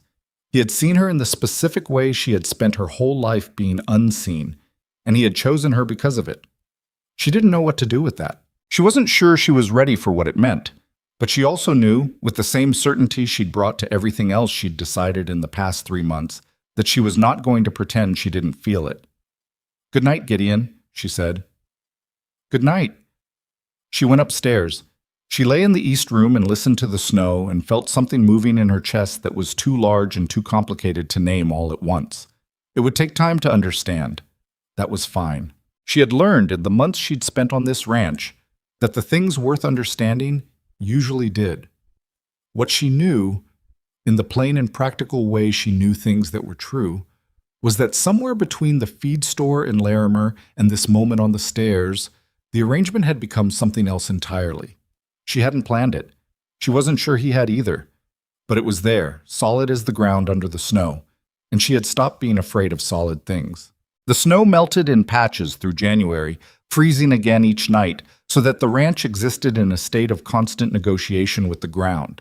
What was solid in the morning turned treacherous by afternoon, and the work of keeping an operation of this size running through a Montana winter was relentless in a way that left little room for anything that wasn't immediately necessary. Which suited Abigail fine. She had always worked better when there was too much to do. The change between her and Gideon was not dramatic. It didn't announce itself. It was more like the way a creek changed course over time. You looked up one day and realized the water was moving differently than it had been. And if you tried to identify the exact moment it shifted, you couldn't. It had just happened, gradually, through accumulation. He started talking to her before decisions rather than after. Not asking permission, that wasn't his nature, but thinking out loud in her presence in a way that meant he valued what she thought, even when he ultimately did something different. She started leaving notes on his desk when she found things in the accounts that needed his attention, and he started responding to the notes directly rather than waiting for her to bring them to him in person. Small adjustments, the kind that meant two people had stopped performing their roles and started actually working together. Fitch sent word from Helena in the second week of January. He had found the territorial records that closed the gap in the chain of title, a recorded transfer that had been filed in the wrong county index in 1869 and had simply been sitting there, misfiled, for 7 years. He was having certified copies made and would bring them personally on his return. The Northeast Boundary Survey had been commissioned, and the surveyor would be on the property in the spring as soon as the ground was workable. Abigail read the letter at the kitchen table and felt something release in her chest that she hadn't fully realized she'd been carrying. She brought it to Gideon in the office. He read it, set it down, looked at the window. "That's the title gap closed," she said. "Yes. The boundary survey in spring will close the other one." She paused. "They're running out of legal angles. They'll find others." He didn't say it with despair, just the flat realism of someone who understood that people with money and motivation didn't stop because one approach failed. "But it gets harder each time. Then we make sure it keeps getting harder." He looked at her with that particular expression she had cataloged over the months. Not quite a smile, not quite something else, just the look of a man who had gotten used to being surprised by her and had not yet entirely gotten used to the feeling. What Caldwell Land and Mineral tried next arrived not through Pruitt, but through a county commissioner named Aldous Greer, who showed up at the ranch on a Thursday morning in February with 2 other men Abigail didn't recognize, and a leather folder of papers that he presented with the careful authority of someone who had been told this would work. Gideon was out on the north section. Abigail received them in the main room because that was where she was when Dario came to tell her they were at the gate, and she made the decision in about 4 seconds that waiting for Gideon to come in from the field was not something she was going to do. She offered them coffee, which they accepted, and sat across from Greer while the 2 other men stood near the door in the way that men who were meant to be intimidating stood near doors. Greer opened the folder. "Mrs. Cross, we're here regarding a tax assessment dispute. It appears Cross Ranch has been undervalued in the county tax rolls for several years. The board has approved a reassessment." She kept her expression neutral. "I'd like to see the assessment." He slid it across. She picked it up and read it carefully, taking her time, because rushing suggested uncertainty and she was not uncertain. She was buying herself space to think. The reassessment was significant. Not ruinous, but significant. A number that would require either a substantial cash outlay or a reduction in operation to cover. And it was timed for March 15th, which was 6 weeks away, and the kind of deadline that was designed to create panic rather than allow for response. She set the document down. Who conducted the reassessment? The county assessor's office. The assessor's name. Greer shifted slightly. Assessor Boland. Boland took office in November, she said, which means this assessment was conducted in his first 60 days, which is not standard practice for a new assessor to conduct major reassessments before he's had time to review the full county rolls. She looked at Greer steadily. I'd like a copy of the methodology he used to reach this number. That's not typically. It's a matter of public record, she said. Tax assessment methodology is required to be documented and available for review by the assessed party. I know this because I looked it up last month when I was reviewing the county ordinances. She had done no such thing last month, but she had done it in the 2 minutes she'd spent walking from the kitchen to the main room, running through everything she knew about tax assessment processes, which turned out to be more than she'd realized because she'd spent 7 years managing a ranch's accounts. I'll need that documentation before we discuss the assessment further. Greer looked at her. His 2 men by the door hadn't moved, but they'd shifted slightly in a way that said this was not going how they'd expected. We can provide the methodology, Greer said carefully, but the deadline is 6 weeks away. That's sufficient time to review the documentation, consult with our attorney, and respond through the appropriate channels. She stood, which ended the meeting in a way that left no room for argument. I'll write to Assessor Boland directly for the documentation. Thank you for making the trip, Commissioner. She showed them out herself. She stood at the door and watched until the buggy was past the gate. Then she went and found Dario.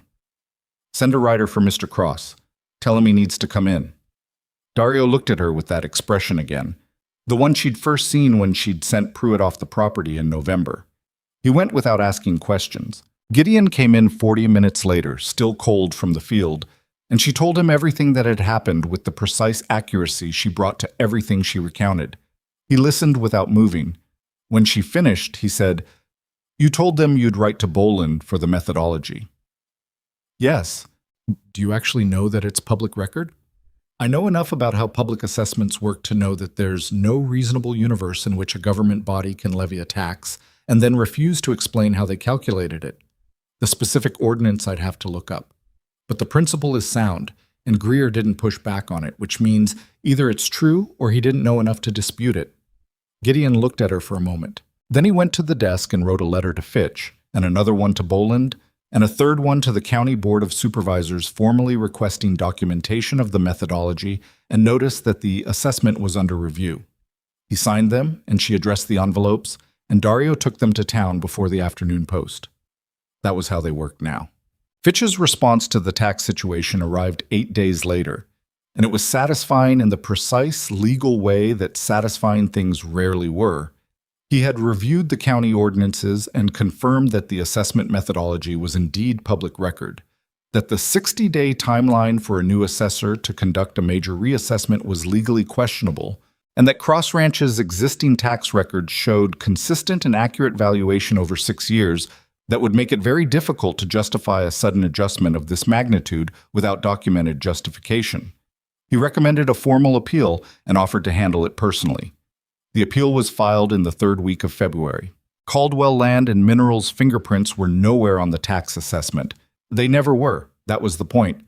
But the timing of it, coming 6 weeks after Pruitt's last visit and 2 weeks after Fitch had closed the title gap, was not coincidental, and everyone involved knew it wasn't coincidental, and that shared knowledge sat over everything like a second weather system. Spring came to Cross Ranch the way it always did in Montana. Reluctantly, in pieces, with false starts and setbacks that made the eventual arrival feel less like a season changing and more like something hard won. The ground that had been frozen for 4 months began to soften.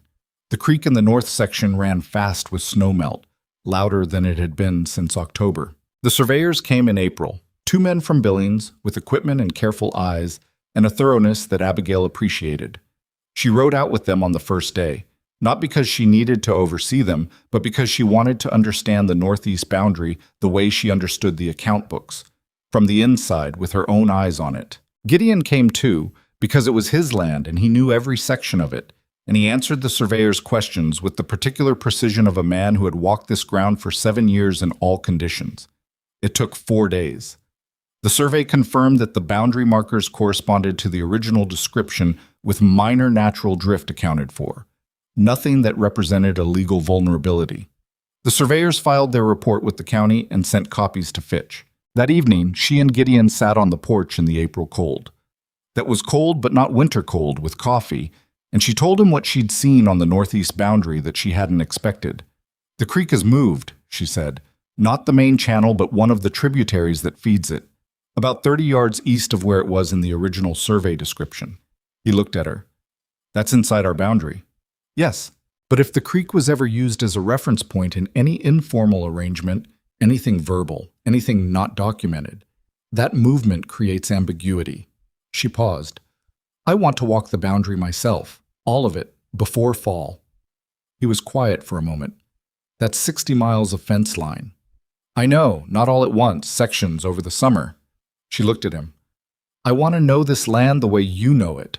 I want to know where the vulnerabilities are before someone else finds them." He looked at her for a long time. In the early spring dark, she couldn't read his expression as clearly as she could in daylight or firelight, but she could read the quality of his silence, and this one was the kind that meant something was moving in him that hadn't quite made it to words yet. "We'll do it together," he said finally. She hadn't expected that. "You don't have to." "I know I don't have to." He turned the cup in his hands. "But 60 miles of boundary is better walked by 2 people than 1, and there are sections where I need to show you things that aren't on any survey document." He paused. "Drainage patterns, seasonal water rights, where the grass comes in first in spring, and what that means for rotation." Another pause, smaller. "Things you should know." She understood what he was actually saying. He was telling her that this was her land too now, and that he wanted her to know it the same way he did. Not from account books and deed records, but from the ground up, from walking it. She looked at the dark spring sky and felt something she was still learning to carry without flinching. "All right," she said. They started walking the boundary sections in May, on days when the weather allowed and the most pressing ranch work could run without them for a few hours. It was not romantic, in the way stories made things romantic. It was muddy and sometimes cold, and occasionally one of them said something wrong, and the silence that followed was the uncomfortable kind rather than the comfortable kind. Once, on the western section where the ground dropped sharply into a gully, she slipped in the mud and went down hard on one knee, and he reached to help her up, and she said she was fine before he could, and then immediately regretted it because her knee genuinely hurt, and she was too stubborn for her own good. He looked at her. "You're limping." "I'm walking." "You're walking and limping." "I'm fine." He didn't argue. He also slowed his pace for the rest of that afternoon without mentioning that he was doing it, which was somehow more irritating and more touching than if he'd made a fuss. On the ride back, her knee aching, she said, "Thank you for slowing down." "I didn't slow down." "Gideon." A pause. The mud was bad on the north end too. She looked at the side of his face, which was entirely serious, and felt something move in her chest that she had mostly stopped trying to name because names made it smaller than it was. She found out she was pregnant on a Tuesday morning in June, in the straightforward way that women who paid attention to their bodies found out such things. No drama, just the accumulation of evidence over 3 weeks that pointed in one direction, confirmed by Doc Halverson, who rode out to the ranch that Tuesday, and delivered the news with the matter-of-fact warmth of a man who had been delivering news of this kind for 30 years. She sat with it for the rest of that morning, going through her work as if nothing had changed, because she wasn't ready yet for it to be a thing that other people were responding to. She needed to understand it herself first. She told Gideon that evening. They were in the office. She'd come to tell him about a discrepancy in the feed delivery count, which was real and needed addressing, and she'd planned to tell him the other thing after. And then she walked in and he was at the desk with his reading glasses on, which she had only recently learned he needed for close work, in which he kept meaning to mention to her and kept forgetting to, and something about the ordinary humanness of the reading glasses made her say it immediately, without the transition she'd planned. "I'm going to have a child," she said. "Our child. Halverson confirmed it this morning." He took off the glasses. He set them on the desk with the particular careful deliberateness of someone who was managing their response very consciously. He looked at her. "Are you all right?" he said. "Yes." She meant it. "Are you?" He looked at her for a moment, and then something happened to his face that she had never seen before, but not a crack in the containment exactly, but an opening, a brief, unguarded thing. He stood up from the desk and crossed the room and put his arms around her, and she stood in that and felt the reality of it settle into her bones. He was not a man who did this easily. She knew that. She also knew that when he did, it was real in the way only things that cost something were real. "Yes," he said, against the top of her head. "I'm all right." They stayed like that for a moment. Then she pulled back because there was a feed delivery discrepancy that needed addressing, and she was still herself, and told him about the count. He listened, and they discussed it, and then they sat together in the office for another hour, not talking much, in the way they had learned to be together in rooms. The comfortable version, the one that meant they didn't need to perform anything. The news moved through the ranch in the way that news moved through small, contained communities, quickly and with the particular warmth of people who had been working alongside someone and had developed, without quite deciding to, an investment in how things went for them. Cora hugged her, briefly and firmly, and then said they needed to talk about the winter food stores because that was Cora's way of expressing everything important. Dario shook Gideon's hand with the quiet satisfaction of someone who had been waiting for something good to happen for a long time and was relieved it finally had. Even Crawley, who had never fully warmed to her but had arrived at a working respect, stopped near her in the supply barn one morning and said, "Congratulations, Mrs. Cross," with a stiffness that was the closest he got to warmth, and which she accepted as sincerely as it was offered. The tax assessment appeal was resolved in July, in Cross Ranch's favor. The county board found that the assessment methodology had not followed standard procedures and vacated the reassessment. Fitch's letter arrived with the formal documentation and a note in the margin in his cramped handwriting. "They'll need a new approach. This one is closed." He was right, and they both knew it, and the closure of it was less triumphant than it was simply solid. Another door shut, another angle blocked. Pruitt did not come back that summer. Whether this was temporary or whether Caldwell Land and Mineral had decided to recalibrate, Abigail couldn't say. She kept the account books current and the deed documentation organized and the boundary survey on file with Fitch's office, and she continued walking the fence line sections with Gideon on the days when the work allowed. On an evening in August, they were at the eastern section, the part that overlooked the valley, where on a clear day you could see 40 miles in 3 directions, and she stopped walking and just looked. It was the kind of evening that happened sometimes in Montana in late summer, where the light came in at a low angle and turned everything amber, and the air was still and carried the smell of grass and distance. Below them, the valley spread out in its wide, practical beauty. Ranches, farms, the thin thread of the road into Larimer, the smudge of the town itself in the middle distance. She thought about the morning she had left her father's house, holding a bag that contained everything she'd decided was worth carrying.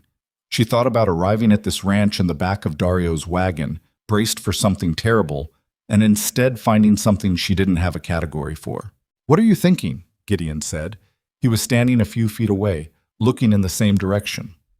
"That I didn't expect to love this land," she said. He was quiet. "I mean, I knew I would work it. I knew I would do what needed doing." She paused, trying to be accurate because she couldn't stand being imprecise about things that mattered. "But I didn't expect to feel it, the way you feel a place that's actually yours." "When did it start?" he asked. She thought about it. "The boundary walking, when you started showing me the things that aren't on the survey documents." She glanced at him. "The drainage patterns and the spring grass." He looked out at the valley. "That was the point," he said quietly. She looked at him. "I wanted you to feel it," he said. "I didn't know how else to.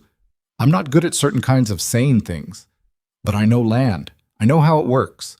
And I thought if you knew it the same way I do, then—" He stopped, tried again. "It's your land too, not on paper, actually yours. I wanted you to know that." She stood with that for a moment. The amber light moved over the valley. "I know it," she said. They started back toward the ranch as the light changed, walking through the tall grass that had come in thick this year because the spring rains had been generous. Her knee, fully healed by now, moved without complaint on the uneven ground.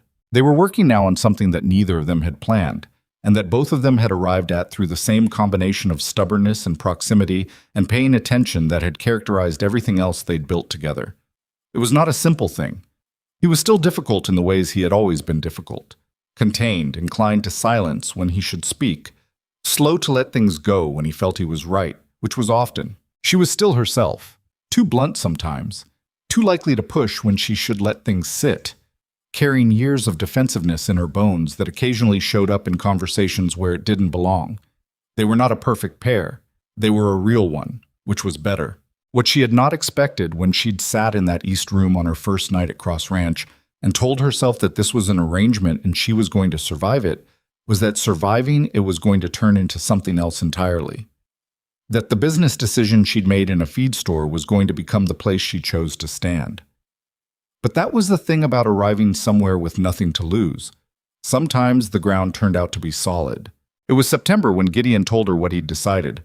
They were at breakfast, which they now ate together as a matter of course, rather than the careful, separate thing it had been in the early weeks. Cora had made biscuits, which she did on Sundays, and Gideon had been quieter than usual through the meal, which meant something was turning over in him. She waited. "I've been thinking about the way I've run things here," he said finally. "The reputation. The way people in the county understand Cross Ranch." He set down his coffee. "I'm tired of it." She looked at him. "The fear," he said. "It served a purpose.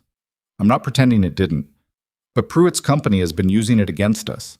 The reputation makes the rumors easier to believe, because the story of a man who rules through intimidation is easier to attach bad things to."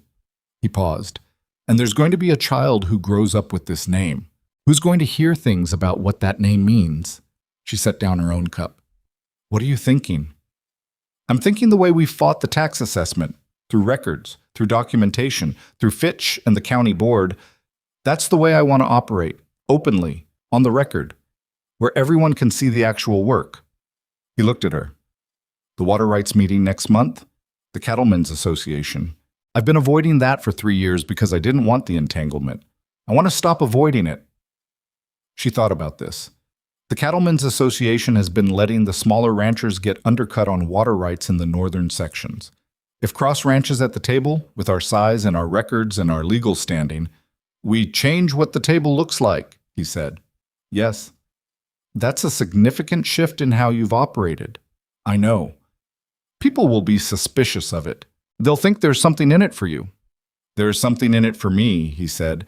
"A county where the law works and the records are honest is a county where Caldwell Land and Mineral can't do what they've been trying to do. That's in my interest. I'm not pretending it's purely selfless." He looked at her directly. "But it's also the right way to operate, and I'm tired of operating the other way." She looked at him for a long moment. She thought about the man she'd seen at the cattle auction, years ago, standing apart from everyone and watching. She thought about what he'd told her about the early years, fear as the only tool he'd had. She thought about the ranch hands who worked for him because he paid fairly and treated them decently, who had never known the man by reputation, but knew him by the daily reality of what it was like to work alongside him. He had been building something worth defending for a long time. He'd just been defending it from behind walls that were starting to cost more than they were worth. "The cattlemen's meeting is the 3rd week of October," she said. "Yes. I'll come with you." He looked at her. "You don't have to—" "Gideon." He stopped. "You're going to walk into a room full of men who have spent years being afraid of you or resentful of you, and you're going to try to do something different, and it's going to be uncomfortable, and probably some of it is going to fail." She held his gaze. "I'm coming with you." He held her gaze for a moment, and then he nodded, and that was enough. Outside, through the kitchen window, the September morning was clear and cool, the sky that deep end-of-summer blue that meant fall was close but hadn't arrived. The ranch stretched out beyond the glass, barns, corrals, the near pasture, where the cattle moved slow in the early light, everything she'd come to know from the inside out over the course of a year that had changed everything she understood about what her life was going to be. Her hand rested on the table, and his was near it, and at some point in the minutes that followed, without either of them making a decision about it, they were simply sitting there with their hands close together in the morning light, and the coffee went cold, and neither of them moved to do anything about it. The cattlemen's meeting was held in the back room of the Larimer Feed Warehouse, which was the largest interior space in town that wasn't a saloon or a church, and which smelled permanently of grain dust and leather, regardless of how recently it had been swept. 17 ranchers came. Some of them had been in the county for years. Some were newer, smaller operations still finding their footing. All of them noticed when Gideon Cross walked in with his wife. Abigail had not dressed up for it. She wore what she wore for any working day in town. Practical clothes, clean, nothing that performed prosperity or sought approval. She carried the folder of water rights documentation she'd pulled from the county records office the previous week, because she'd learned that walking into any room where decisions were being made was better done with paper in hand than without. The room went slightly quieter when they entered. It didn't stop. People kept talking, kept moving. But there was that almost imperceptible shift of attention, the way a room registered something unexpected without wanting to be seen registering it. She felt it. She always felt it. She had spent 20 years feeling it every time she walked into a room, and she had learned that the only thing to do with it was keep walking. Gideon found a place near the sidewall and stood there, and she stood beside him, and within a few minutes a rancher named Holloway, who ran a mid-sized operation on the county's western edge, and who Abigail had met once at the dry goods store, came over. "Cross," he said. He was in his late 40s, a cautious man with a careful handshake. "Didn't expect to see you here." "Thought it was time," Gideon said. Holloway looked at him for a moment, trying to read that, then shifted his gaze to Abigail. "Mrs. Cross." A pause. "I heard you handled the business with Boland's assessment." "We filed an appeal," she said. "The methodology didn't hold up." "Boland came after the Pierce Ranch too," Holloway said. "Different numbers, same timing." He glanced around the room. "There's a pattern." "Yes," she said. "There is." She opened the folder. "I pulled the assessment records for 8 properties in the north and east sections. The ranches that received inflated assessments in the last 18 months have one thing in common. They all sit inside the land corridor that Caldwell Land and Mineral needs to complete their railroad approach." She held out the relevant page. Holloway looked at it. His expression moved through several things. The meeting that followed was not orderly. It rarely was when ranchers got into a room together with a grievance and documentation, because everyone had a story and everyone wanted to tell it, and the challenge was keeping the energy focused rather than letting it scatter into complaint. But by the end of 2 hours, they had agreed to 3 things: a collective review of recent county assessments, a formal letter to the county board signed by all present ranchers protesting assessment irregularities, and the formation of a water rights subcommittee that would address the northern section's issue that had been quietly bleeding smaller ranchers for the past 2 seasons. Gideon spoke twice during the meeting. Both times he was direct and specific, said only what was relevant, and stopped when he'd said it. She watched the room while he spoke, watched the men who had been afraid of him recalibrate in real time, not because he had become charming or performed warmth he didn't feel, but because what he said was accurate and what he proposed was fair. Fear was one kind of authority. Competence was another, and it turned out to last longer. On the ride home, the sun already low and the October air sharp, she said, "Holloway is going to be useful. He's got the ear of the smaller ranchers. They don't trust me yet." "They'll trust the documentation," she said. "That's all they need to trust." He rode for a moment. "You handled that well. In there." "We handled it." He glanced at her. She was looking at the road ahead, the familiar 12-mile stretch back to Cross Ranch, which she knew now by every variation of light and season. He didn't say anything else, but she felt the acknowledgement in the silence, which was how acknowledgement usually lived between them, not in the words, but in what the words rested on. Their son was born in the first week of December, during a cold that was not the killing kind, but the serious kind, the sort that made the ranch's interior feel like the only warm thing in a large frozen world. Doc Halverson came out 2 days before, because Abigail had decided that, unlike many things in her life, this was not something she was going to manage through stubbornness alone, and he stayed at the ranch through it. It was not easy. She had not expected it to be easy, and she had been right about that. It took most of a day and into the night, and there were hours in the middle of it where she understood for the first time, viscerally and without abstraction, what it meant to be in the grip of something your body was doing entirely on its own terms, with no reference to your preferences or your plans. Gideon was in the hallway outside the bedroom door for most of it. She knew this because she could hear him, not pacing, not making noise, just present in that specific way he was present when something mattered to him, and he had no useful action to take, which was the hardest condition she'd ever seen him in. At some point, in one of the quieter intervals, she heard him say something to Cora in the hallway in a low voice, and Cora said something back, and then there was just the sound of him being still outside the door. She thought, in a strange floating moment between effort and rest, "He is terrified." She had never seen him terrified before. It was oddly steadying in a way she couldn't have explained, to know that he was out there in the hallway carrying something he couldn't manage any better than she was managing what was happening in this room. The boy came just past midnight. Doc Halverson said he was healthy, which was the thing that mattered, and Cora said he was large, which explained some things about the past several hours. Abigail held him and felt the particular exhaustion that was also, contradictorily, a kind of aliveness.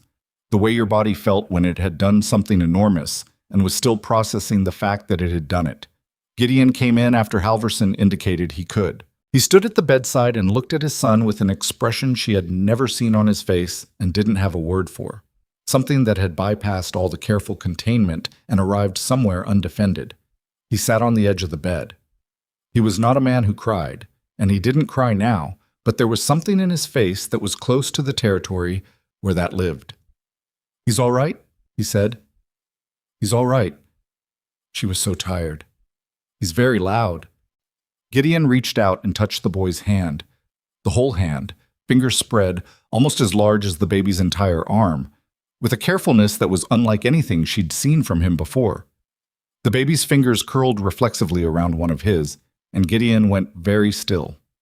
She watched his face.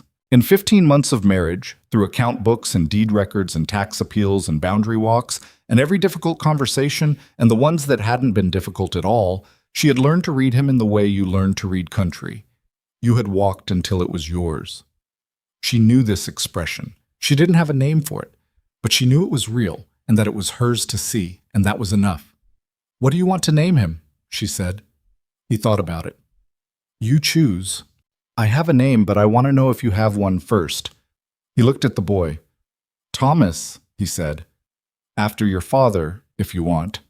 She had not expected that. She looked at him, and he looked back at her, and she said, "Thomas Gideon Cross." He nodded. That was settled. Thomas Gideon Cross spent his first weeks being loudly inconvenient to everyone in the ranch house, and then gradually became something that the ranch organized itself gently around. The particular adjustment that a household makes when something small but entirely serious has arrived and established its own requirements. Cora took to him with an unsentimental competence that was the closest Cora got to besotted. The hands, when they came to the house for various reasons and encountered the baby, handled it with the slightly baffled carefulness of men who were not sure what they were supposed to do with something that small. Dario, when he first held the boy, looked down at him with an expression of profound seriousness and said, in Spanish, something that Abigail didn't catch all of but understood was kind. Life at Cross Ranch did not stop because a child had arrived in it. The account still needed keeping, the winter feeding still needed managing, the water rights subcommittee that had formed out of the October cattlemen's meeting still needed her attention because she had ended up on it, not by appointment but by the kind of natural gravitational sorting that happened when one person in a group turned out to be the one who had all the relevant documentation organized. She worked with Thomas in a basket near her desk when he was cooperative and put him down with Cora when he wasn't, and she did not pretend this was seamless because it wasn't. There were days when she was behind on everything and too tired to care properly about being behind, and there were days when he slept and she caught up, and there were days when neither of those things happened, and she simply did what she could and decided that was sufficient. Gideon, for his part, turned out to be unexpectedly capable with the boy in the practical ways. Not tender in any performed sense, but present. Attentive in the same way he was attentive to everything he cared about, which was thoroughly and without announcing it. She came downstairs one morning before dawn and found him sitting in the kitchen chair with the baby against his chest, both of them entirely still, the lamp burning low, and she stood at the bottom of the stairs for a moment without saying anything. She went back upstairs. Some things didn't need witnessing to be real. Thomas Harper arrived at Cross Ranch on a February afternoon, unexpected. She saw him coming up the road from the front window, the familiar shape of her father on horseback, older than she remembered him looking when she'd left, which was only 15 months ago but felt in some ways much longer than that. She had visited twice in those 15 months, short trips that had been practical and affectionate and slightly careful in the way that visits are. When the person you're visiting carries guilt they don't know how to put down. She went out to meet him before he reached the gate. He dismounted slowly. His knees were bad, had been for years, and stood in front of her with his hat in his hands, which was a posture she had never seen her father hold before, not in her whole life. Thomas Harper was a man who held himself upright even in hard weather. This was something different. "Abby," he said. "Papa." She looked at him. "You should have written. You could have come sooner." "I know." He looked at the ground, then back at her. "I didn't know how." She understood. She had known from a distance that this was going to be the conversation, the one where her father tried to carry his regret into the space between them and figure out what to do with it. She had thought about it on various evenings over the past year, and she had come to a position that was not entirely comfortable but was honest. "Come inside," she said. "You should meet your grandson." He looked at her with an expression she couldn't entirely read, relief and something more complicated behind it. Gideon was in the main room when they came in, standing near the fireplace with Thomas bundled in the crook of his arm in the matter-of-fact way he'd developed for carrying the boy while doing other things. He looked at Thomas Harper. Thomas Harper looked at him. There was a moment. She let it exist. "Mr. Harper," Gideon said. "Mr. Cross." Her father's voice was careful. "I owe you an apology." "You don't," Gideon said. "You were trying to protect your land and your daughter. Those aren't things to apologize for." "I put her in a situation—" "She put herself in the situation," Gideon said, and there was no edge in it, just the plain fact of it. "She walked into that feed store and she negotiated her own terms. I think you know that by now." Her father looked at her. She raised an eyebrow slightly, which was as much as she was going to do to confirm it. Thomas Harper let out a slow breath that seemed to come from somewhere deep. "All right," he said. Gideon held out the baby. "This is Thomas." Her father's face did the thing that faces do when they encounter an infant they are related to, a kind of helpless softening that bypassed whatever had been braced and tightened. He took the boy with the instinctive carefulness of a man who had held a baby before and remembered that you had to mean it. "Thomas," he said quietly. "Thomas Gideon," she said. "We named him Thomas first." Her father looked up at her. He looked at Gideon. Then he looked back at the baby, and something in him that had been held tight for a long time appeared to release. They had dinner that evening, all of them, including Cora and Dario, because that was how Cross Ranch ate, when the occasion was something. And it was not without its awkwardness, because Thomas Harper and Gideon Cross were two men who had arrived at each other through complicated circumstances, and would not, in any other arrangement, have had much to say to each other. But they found their way to the cattle markets, to the water rights situation, to the specifics of running a ranch through a hard season, and those subjects were solid ground, the kind that men like them could stand on without pretending. After dinner, her father sat with the baby again while Cora cleared, and Abigail stood at the kitchen window with coffee and looked out at the dark ranch and thought about the fact that a year and 3 months ago she had stood at a different window in a different house and watched her father walk his failing land and had known something was coming that she had no power to stop. She had been right that something was coming. She had been wrong about almost everything else. That was the thing she had learned. The most fundamental thing, the one that sat underneath all the smaller things she'd learned about account books and deed records and cattlemen's politics and how to read a man who didn't speak easily. You could brace yourself for a thing and still be entirely wrong about what the thing actually was. The shape of the future was not available in advance. You could only go at it with whatever you had and pay attention and keep making decisions. And sometimes, not always, not reliably, not on any schedule you could predict. The decisions accumulated into something you hadn't planned and couldn't have imagined, and turned out to be the truest thing in your life. Caldwell Land and Mineral made their final move in the spring. It came through the courts this time, a formal legal challenge to the northeast boundary, filed in the territorial court in Helena, based on a claim that the original 1869 survey had contained an error that placed the boundary roughly 400 yards further east than it should have been. If successful, the challenge would have removed a significant section of the ranch's best grazing land, along with the creek tributary that fed it. Fitch sent the filing immediately with a note that said, "Expected. We are prepared." They were prepared. The new survey, filed with the county the previous fall, documented the boundary as it stood with modern precision. The certified copies of the territorial records that closed the title chain were already on file in Helena. Edgar Pratt's sworn affidavit regarding the Beaumont transaction was part of the record, and the Water Rights Subcommittee, over the winter months, had produced a collective filing that documented the pattern of Caldwell-linked pressure across multiple properties, a pattern that, assembled and presented together, told a story that was considerably harder to dismiss than any single rancher's complaint. Fitch argued the case in Helena in April. He was there for a week. Abigail had given him every document she'd organized over the previous year and a half, the full, cross-referenced account of Cross Ranch's legal and financial standing, the boundary survey, the title records, the pattern documentation from the subcommittee, all of it arranged in the order a careful legal mind needed to make use of it. She waited at the ranch. She kept working. She did not allow herself to think about it more than necessary during working hours, because thinking about things you couldn't control during working hours was not a useful occupation. The ruling came back in May. The challenge was dismissed. The boundary stood as surveyed. The court's written opinion noted that the challenge had failed to produce evidence sufficient to overcome the documented record, and added, in language that Fitch later said was unusually direct for a territorial court ruling, that the filing appeared to have been motivated by interests not consistent with legitimate property dispute. Fitch sent the ruling with a note that said simply, "Done. They have no more angles." She read it at her desk, with Thomas asleep in the basket beside her, and then she sat for a moment with the paper in her hands and let herself feel the full weight of what it meant. Not triumph, because it hadn't felt like a fight with a winner so much as a sustained effort to protect something that deserved protecting.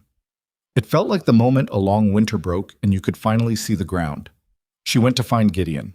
He was at the near corral, working with a young horse that had been difficult all spring. When she came to the fence rail and held up the paper, he stopped what he was doing and read it from where he stood, and she watched his face. He handed it back. He looked at her. Then he turned and led the horse back to the barn, and she knew that meant he needed a few minutes, and she gave them to him. When he came back out, he came to where she was standing at the fence, and he stood beside her, and they looked out at the land together in the May morning. "It's over," she said. "This part of it," he said. She looked at him. "You think they'll try again?" "I think men with railroad money don't give up over one court ruling." He paused. "But the ground is different now. The subcommittee documentation changes what it costs them to try again. They'd be challenging not one ranch, but a pattern of documented behavior across 12 properties. That's a different fight than the one they started." She thought about that. And the reputation. Theirs is worse than mine at this point. She looked at the side of his face. He wasn't smiling, but she could feel something in him that was close to what other people called satisfaction. The particular stillness of someone who had done what they set out to do and was taking a moment to know it before moving on. "There's something I want to tell you," she said. He looked at her. She had been thinking about how to say this for several weeks, not because she was uncertain about it, but because she wanted to say it right, in her own words, without borrowing the shapes other people used for things like this. "When I married you," she said, "I thought I was making a trade, my life for my father's land. I thought the best I could do was survive it with my dignity intact." She held his gaze. "I was wrong about what the situation was. I want you to know that I understand that now, and I want you to know what I think the situation actually was." He was very still. "You saw me," she said. "Not the circumstances. Not what you needed. Me. At an auction, arguing about weights, and at a store, dealing with a woman who'd been unkind my whole life. You saw how I handled those things, and you decided that was the person you wanted beside you. She paused. That's not a transaction. That's something else, and it took me longer than it should have to name it, and I'm naming it now. He looked at her for a long moment. The morning was bright and cool around them, the kind of spring morning that felt like a promise kept rather than a promise made. I was afraid you'd figure out the actual reason and think less of the arrangement, he said. Why would knowing the real reason make me think less of it? Because it made me less calculated than I told you I was. He looked away briefly, then back. A calculated man makes a practical choice. The truth is, I stood in a feed store and asked a woman to marry me because I'd been watching her handle impossible things with her spine straight, and I thought, I didn't think it through exactly. I just knew. She had known for a long time that this was true. Hearing him say it was different than knowing it. Well, she said, I'm glad you knew. He looked at her. That look she'd catalogued over the course of a year and more, the one that had started as unreadable and was now the most legible thing in her world. So am I, he said.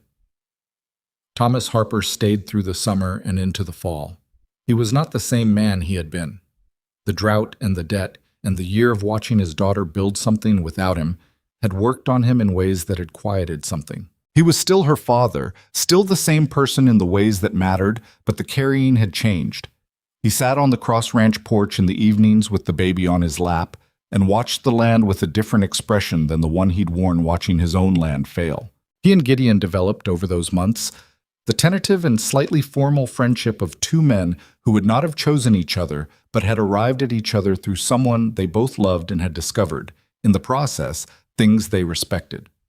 They argued about cattle prices and agreed about water management, and occasionally sat in the kind of silence that meant they didn't need to say anything. It was not a simple arrangement, and there were evenings when she could feel the weight of everything unspoken between them. But it was real, and it grew in the way real things grew, slowly, in the direction of light, without being forced.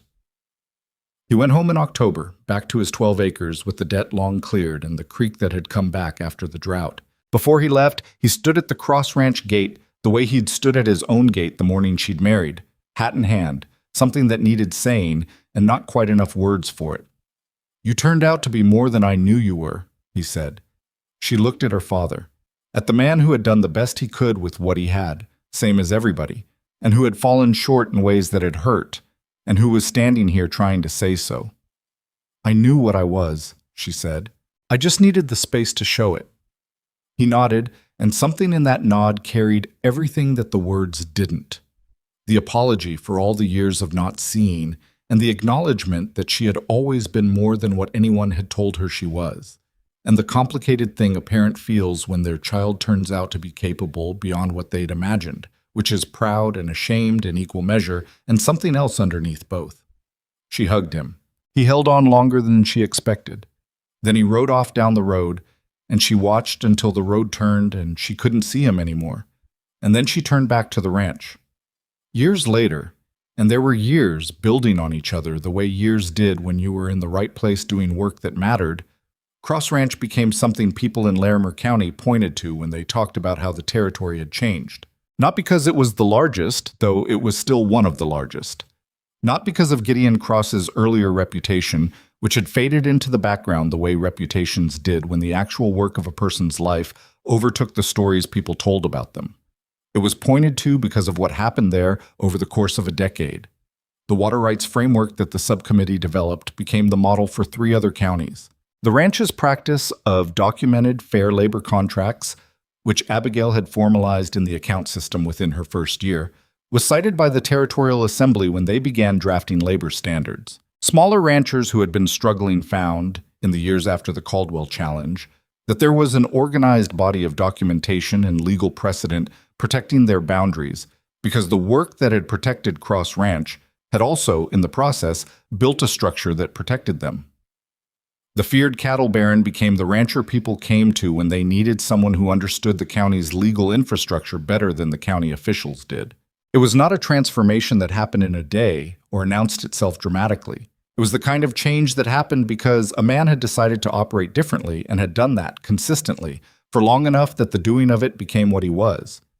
And the woman that Larimer County had dismissed, The overweight rancher's daughter, who had been bought, as people said, in lieu of a debt, turned out to be the person who had built the foundation that all of it stood on. Not the same woman who had arrived in the back of Dario's wagon with a bag of practical things and a set of carefully negotiated terms.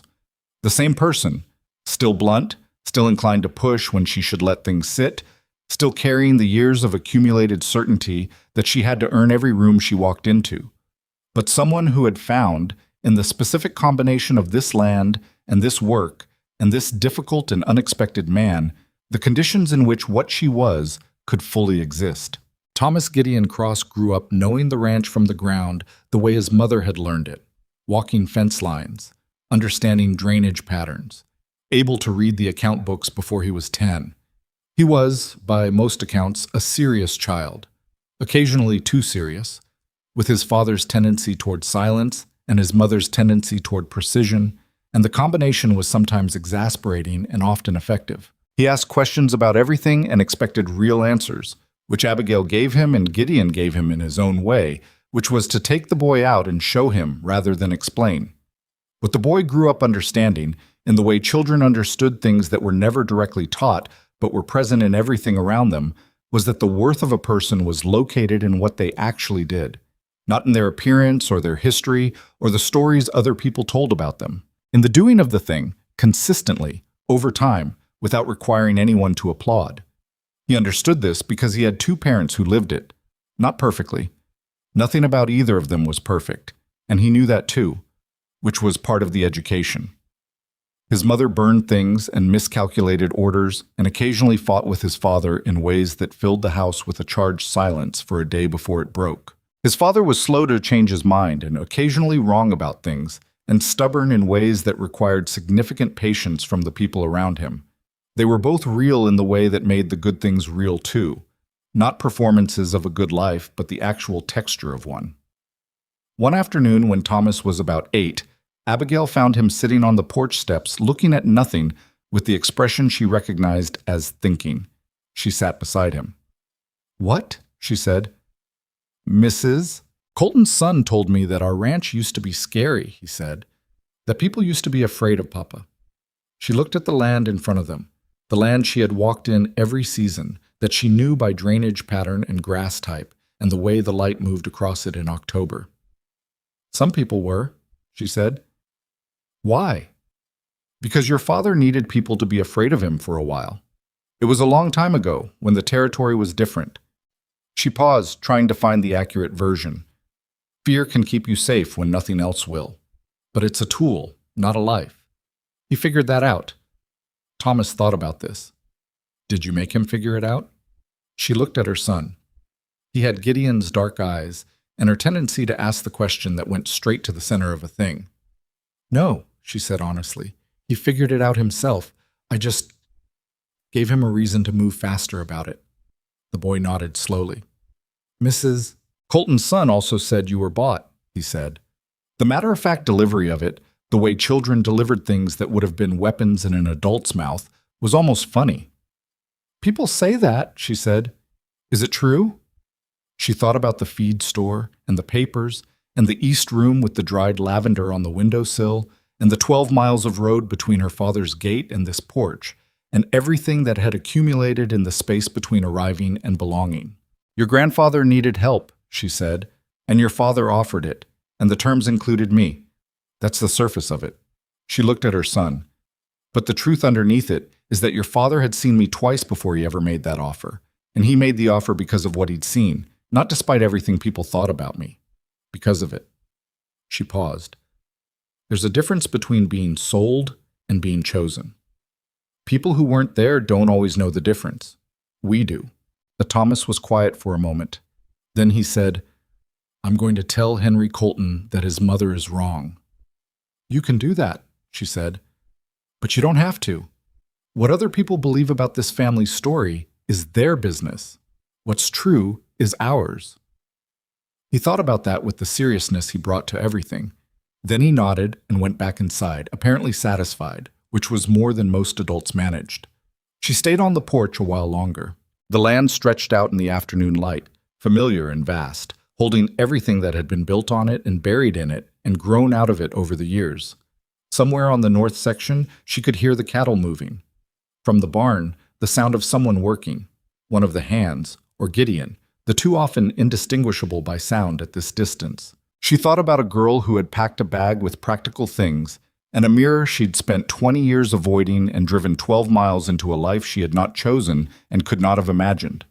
She thought about what that girl had known about herself and what she hadn't yet learned, and the long distance between those two things, walked a step at a time, over years that had been hard and good and real in the way only things you built yourself ever were.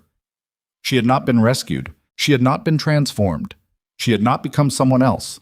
She had arrived somewhere with everything she already was, and she had put it to work. And this, the land, the accounts, the subcommittee records and the legal victories, and the child asking questions on the porch steps, and the man in the barn who had seen her at an auction arguing about weights and had known, this was what came from the putting to work. Not a clean story, not a simple one, but hers, entirely, and without apology.